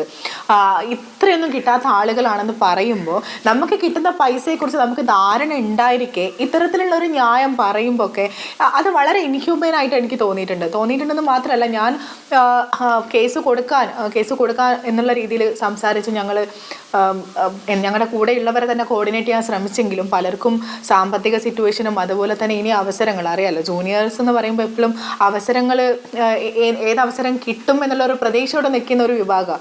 അപ്പം അവർക്ക് അത്തരത്തിലുള്ളൊരു അവസരം കിട്ടാതിരിക്കുകയും ചെയ്യുമെന്നുള്ളൊരു ഭയത്തിൽ പലരും ഇതിന് പിന്തിരിഞ്ഞ് നിൽക്കുകയാണ് ചെയ്തിട്ടുള്ളത്. അതിനുശേഷം എനിക്ക് തോന്നുന്നു നമുക്ക് സ്വാഭാവികമായിട്ടും സിനിമയോടുള്ളൊരു സമീപനത്തിൽ തന്നെ വ്യത്യാസം വരും. കാരണം ഇതുപോലെ തന്നെ ഞാനിപ്പം എൻ്റെ പോസ്റ്റിൽ മെൻഷൻ ചെയ്ത പോലെ 1-2 പേര് സിനിമയായിട്ട് ബന്ധപ്പെട്ട ആളുകൾ നമുക്ക് ഇപ്പം നമ്മുടെ ഫോട്ടോസൊക്കെ നമ്മൾ ഇതുപോലെ താല്പര്യം ഉണ്ടെന്നുള്ള രീതിയിൽ നമ്മൾ കാസ്റ്റിങ്ങിലൊക്കെ അയക്കുമ്പോൾ വിളിക്കുമ്പോൾ നമുക്ക് കിട്ടുന്ന റെസ്പോൺസ് എന്ന് പറയുമ്പോൾ അഡ്ജസ്റ്റ്മെൻറ്റ് എന്ന് പറയുന്ന ഒരു ഇതുണ്ട്. അത് അറിയാമല്ലോ, അപ്പോൾ അറിയാമല്ലോ എന്നുള്ളൊരു കാര്യം പറയുമ്പോൾ അതിൽ വളരെ സ്വാഭാവികമായിട്ടുള്ള ഒരു കാര്യമാണ് അവർ സംസാരിക്കുന്നത്. അല്ലെങ്കിൽ ഇതിൻ്റെ ഒരു ബേസാണ്, അല്ലെങ്കിൽ ഇത് അസ്വാഭാവികതൊന്നും ഇല്ല, ഇത് വളരെ നോർമലാണെന്നുള്ള രീതിയിൽ ഇതിനെ നോർമലൈസ് ചെയ്യുമ്പോൾ നമ്മൾ ഈ സാധാരണ സ്ത്രീകൾ എന്ന് പറയുന്നതിന് വളരെ ഡീഗ്രേഡ് ചെയ്യുന്ന ഒരു രീതി കൂടെ മലയാള ഇൻഡസ്ട്രിയിൽ കണ്ടുവരുന്നുണ്ട്. അത് എത്രത്തോളം ആളുകൾ ഇതിൽ സംസാരിക്കുന്നു എന്നുള്ളത് അറിയില്ല. പക്ഷെ ഞാൻ പറയുന്നത് ഇത്തരത്തിലുള്ള കാര്യങ്ങൾ തുറന്നു പറച്ചിൽ ഇക്കാര്യത്തിൽ വേണ്ടതാണ്. ഇപ്പോൾ ഹേമ കമ്മിറ്റിക്ക് മുന്നിൽ ആ തരത്തിൽ അഡ്ജസ്റ്റ്മെന്റ് കോംപ്രമൈസ് എന്ന പ്രയോഗങ്ങളാണ്. ഇതില്ലാതെ സിനിമയിലേക്ക് എത്താനാകില്ല എന്ന രൂപത്തിൽ ആണ് പലർക്കും തുടക്കത്തിൽ അങ്ങനെയുള്ള കാര്യങ്ങളാണ് പറയുന്നത്. അങ്ങനെ സിനിമയിലേക്ക് വന്നവർ, അങ്ങനെ നിൽക്കേണ്ടി വരുന്ന തുടരേണ്ടി വന്നവരൊക്കെയാണ് പ്രതികരണങ്ങൾ നടത്തിയിട്ടുള്ളത്, മൊഴികൾ നൽകിയിട്ടുള്ളത്. അസ്നിയ, ഇപ്പോൾ ഹേമ കമ്മിറ്റി റിപ്പോർട്ട് ഒരുപാട് നിർദ്ദേശങ്ങൾ മുന്നോട്ട് വയ്ക്കുന്നുണ്ട്. ആ നിർദ്ദേശങ്ങൾക്കപ്പുറം കേസ് എടുക്കേണ്ടതാണ് എന്നൊരാവശ്യം വ്യാപകമായി ഉയരുന്നുണ്ട്. ഇപ്പോൾ അസ്നിയ ഒരു ലോയർ കൂടിയാണെന്നാണല്ലോ പറയുന്നത്. അപ്പോൾ അസ്നിയുടെ അഭിപ്രായം ഇക്കാര്യത്തിൽ ഈ ആരോപണ വിധേയർക്കെതിരെ, അത് വെറും ആരോപണമല്ല, മെറ്റീരിയൽ എവിഡൻസ് അടക്കമുണ്ട്, അപ്പോൾ അവർക്കെതിരെ കേസ് എടുക്കണമെന്ന അഭിപ്രായം അസ്നിയയ്ക്കുണ്ടോ?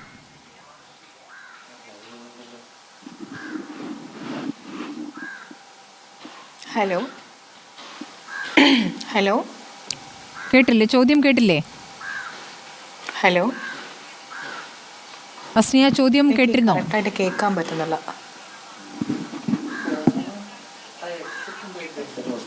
കുറച്ച് ഭാഗം മാത്രമേ ഞാൻ കേട്ടിട്ടുള്ളൂ. ഞാൻ ചോദിച്ചത് കേസ് എടുക്കേണ്ടതല്ലേ? ഇപ്പോൾ പല ഭാഗത്തുനിന്നും WCCയുടെ ഭാഗത്തുനിന്ന് അടക്കം കേസ് എടുക്കണമെന്ന ആവശ്യമാണ് ഉയരുന്നത്.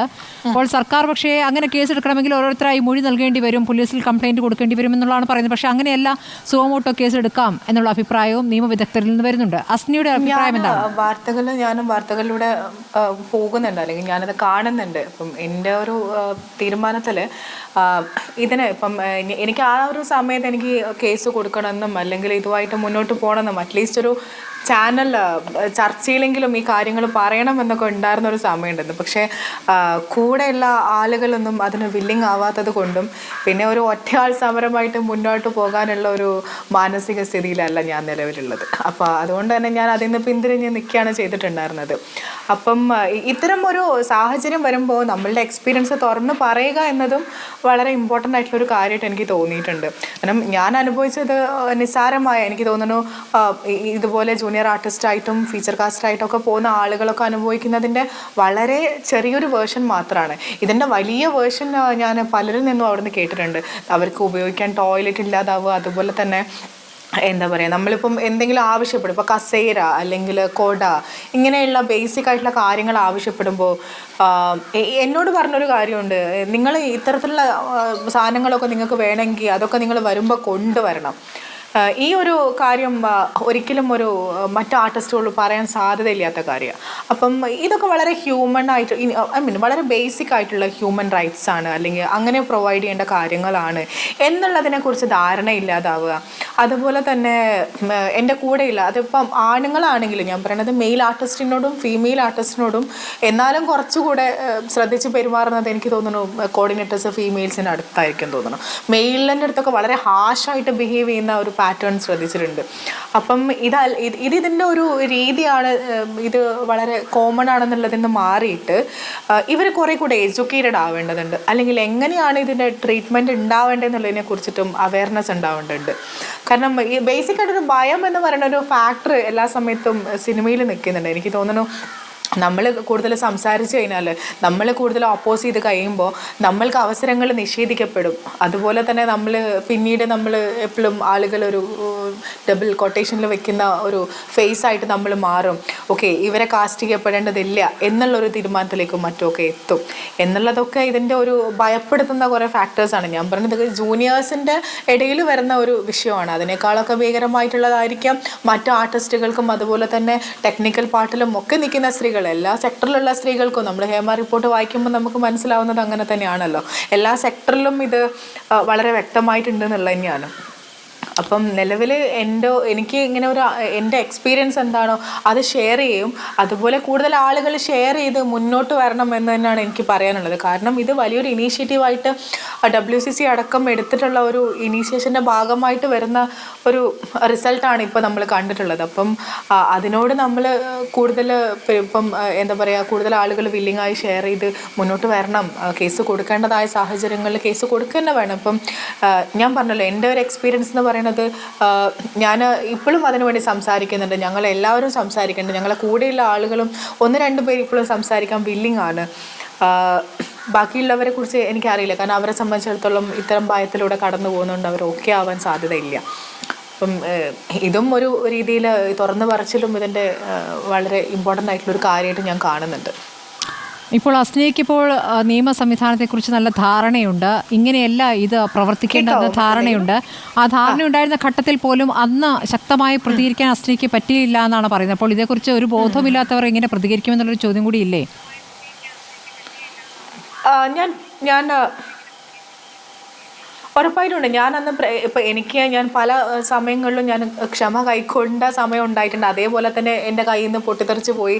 ഞാൻ അവിടെ ചെന്നിട്ട് നിങ്ങൾ എന്തുകൊണ്ടാണ് കോട പ്രൊവൈഡ് ചെയ്യാത്തത്, നിങ്ങൾ എന്തുകൊണ്ടാണ് കൃത്യമായിട്ടൊരു കസേര ഞങ്ങൾക്ക് തരാത്തത്. മെയിൻ ആർട്ടിസ്റ്റുകൾ ഇരിക്കുമ്പോൾ നമ്മൾക്ക് പിന്നിൽ നിന്ന് നമ്മൾക്ക് നിൽക്കേണ്ടി വരുന്നൊരവസ്ഥയുണ്ട്. അത് വളരെയധികം വെയിലും ഇതുപോലെ ബുദ്ധിമുട്ടുകളുള്ള സമയത്തായിരിക്കും. കാട്ടിലൊക്കെ ഷൂട്ടുള്ള സമയത്തൊക്കെ നമുക്ക് പല ആവശ്യങ്ങളുണ്ട്. ഞങ്ങൾക്ക് എന്താ പറയുക, ഇരിക്കാനൊരു സ്ഥലം തരാതെ, അല്ലെങ്കിൽ മെയിൻ ആർട്ടിസ്റ്റ് ഇരിക്കുന്നിടത്ത് പോയിട്ട് ആ ഒരു ഏരിയയിൽ ഇരിക്കരുത് എന്നൊക്കെ പറഞ്ഞ സിറ്റുവേഷൻ ഉണ്ട്. അത് ഞാൻ ഉണ്ടായിരുന്നില്ല ആ സാഹചര്യത്തിൽ. പക്ഷേ എന്നെ സംബന്ധിച്ചിടത്തോളം ഞാൻ വളരെ പെട്ടെന്ന് പ്രതികരിക്കുന്ന ഒരു രീതി ഉണ്ടായിട്ടുണ്ട് പലപ്പോഴും. എല്ലാപ്പോഴും എനിക്ക് ക്ഷമ കൈക്കൊള്ളാനൊന്നും പറ്റിയിട്ടുമില്ല. എന്നാൽ പോലും അതുപോലെ പ്രതികരിക്കാത്ത ആളുകൾ കൂടുതൽ ഉണ്ടായത് കൊണ്ട് അവർക്കും കൂടെ വേണ്ടിയിട്ട് എനിക്ക് എന്താ പറയുക, ഇപ്പം വേജിൻ്റെ കാര്യം ഞാൻ പറഞ്ഞല്ലോ, നമുക്ക് വേതനത്തിൻ്റെ ഒരു വിഷയം വന്ന സമയത്ത് എനിക്കറിയില്ല ഇതാണ് ഇത്ര വേതനം നമുക്ക് തരേണ്ടതുണ്ട് എന്നുള്ളത് എനിക്ക് അറിയേണ്ടതല്ല. കാരണം എന്നെ സംബന്ധിച്ച് സിനിമ പുതിയൊരു അനുഭവം തന്നെയാണ്. അപ്പം അതല്ല എന്ന് മറ്റുള്ളവരിൽ നിന്നാണ് ഞാൻ അറിയുന്നതും. അപ്പോഴാണ് ഞാനും ഇതിന് സംസാരിക്കണം, അല്ലെങ്കിൽ അവരിലേക്ക് അറിയിക്കേണ്ട ആവശ്യമുണ്ടെന്ന് മനസ്സിലാക്കുന്നതും.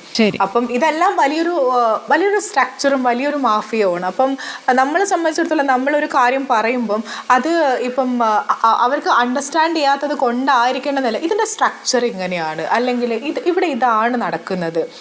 ഇവർക്ക് എന്താ പറയുക, നമുക്ക് കണ്ടിന്യൂറ്റി ഉള്ള കാസ്റ്റുകൾക്ക് അവർ പൈസ റിലീസ് ചെയ്യാറില്ല, അവസാനം മാത്രമേ റിലീസ് ചെയ്യൂ. ഇത്തരത്തിലുള്ള കുറേ ന്യായീകരണങ്ങൾ ഉണ്ടാവുകയും അത് വിശ്വസിപ്പിക്കുക ചെയ്യുക. ആർട്ടിസ്റ്റുകളെ മാത്രമല്ല, പ്രൊഡക്ഷൻ യൂണിറ്റിനെ തന്നെ വിശ്വസിപ്പിക്കാൻ കഴിഞ്ഞിട്ടുണ്ട് നമ്മൾക്ക്, ഞാൻ അനുഭവത്തിലൂടെ പറയാണല്ലോ. അപ്പം ഇങ്ങനെയുള്ള സിറ്റുവേഷനൊക്കെ മാറേണ്ടതുണ്ട്. ഞാൻ പറയണത്, ഞാൻ പ്രതികരിച്ചത് കൊണ്ട് എനിക്ക് അവസാനത്തെ 2 സ്കെഡ്യൂളിലും ഞാൻ ഒഴിവാക്കപ്പെടുകയും പിന്നീട് എനിക്ക് തന്നെ ഇങ്ങനെയുള്ളൊരു സാഹചര്യത്തിലേക്കല്ല ഞാൻ പോകേണ്ടത്. അതെൻ്റെ പേഴ്സണൽ ചോയ്സാണ് ഇപ്പോൾ ഞാൻ പറയുന്നത് കേട്ടോ. എനിക്ക് സിനിമയോടുള്ള എൻ്റെ താല്പര്യം, അല്ലെങ്കിൽ അത് എന്താ പറയുക, ഈ ഒരു ഇൻസിഡൻറ്റിൽ എനിക്ക് വളരെയധികം മോശമായിട്ടുള്ള ഒരു അനുഭവം തന്നെയാണ് ഉണ്ടായിട്ടുള്ളതും. അതെനിക്ക് തോന്നുന്ന ഒരു ജൂനിയർ എന്നുള്ള രീതിയിലേക്ക് വന്നിട്ട് നമ്മൾ അനുഭവിക്കുമ്പോൾ അതിന് വളരെയധികം ഡെപ്ത് ഉണ്ട്. ശരി അസ്നിയ, ഏതായാലും ഇപ്പോൾ ആ തുറന്ന പ്രതികരണത്തിന് അസ്നിയ തയ്യാറായിരിക്കുന്നു എന്നുള്ളത് മറ്റു വശങ്ങളിൽ അസ്നിയ ഇപ്പോൾ തുറന്ന പ്രതികരണത്തിന് ഇപ്പോൾ തയ്യാറായിരിക്കുന്നു എന്നുള്ള ഏറ്റവും പ്രധാനപ്പെട്ട കാര്യമാണ്. ഏതായാലും ഇതിന്മേലൊരു നടപടികളിലേക്ക് കടക്കേണ്ട ഒരു നിർബന്ധിത സാഹചര്യത്തിലേക്ക് സർക്കാർ കൂടി എത്തുന്നു എന്നുള്ളതാണ് ഇപ്പോഴത്തെ ഏറ്റവും പ്രതീക്ഷ നൽകുന്ന കാര്യം. വളരെ നന്ദി അസ്നിയ വിശദമായി തന്നെ പ്രതികരിച്ചതിന്.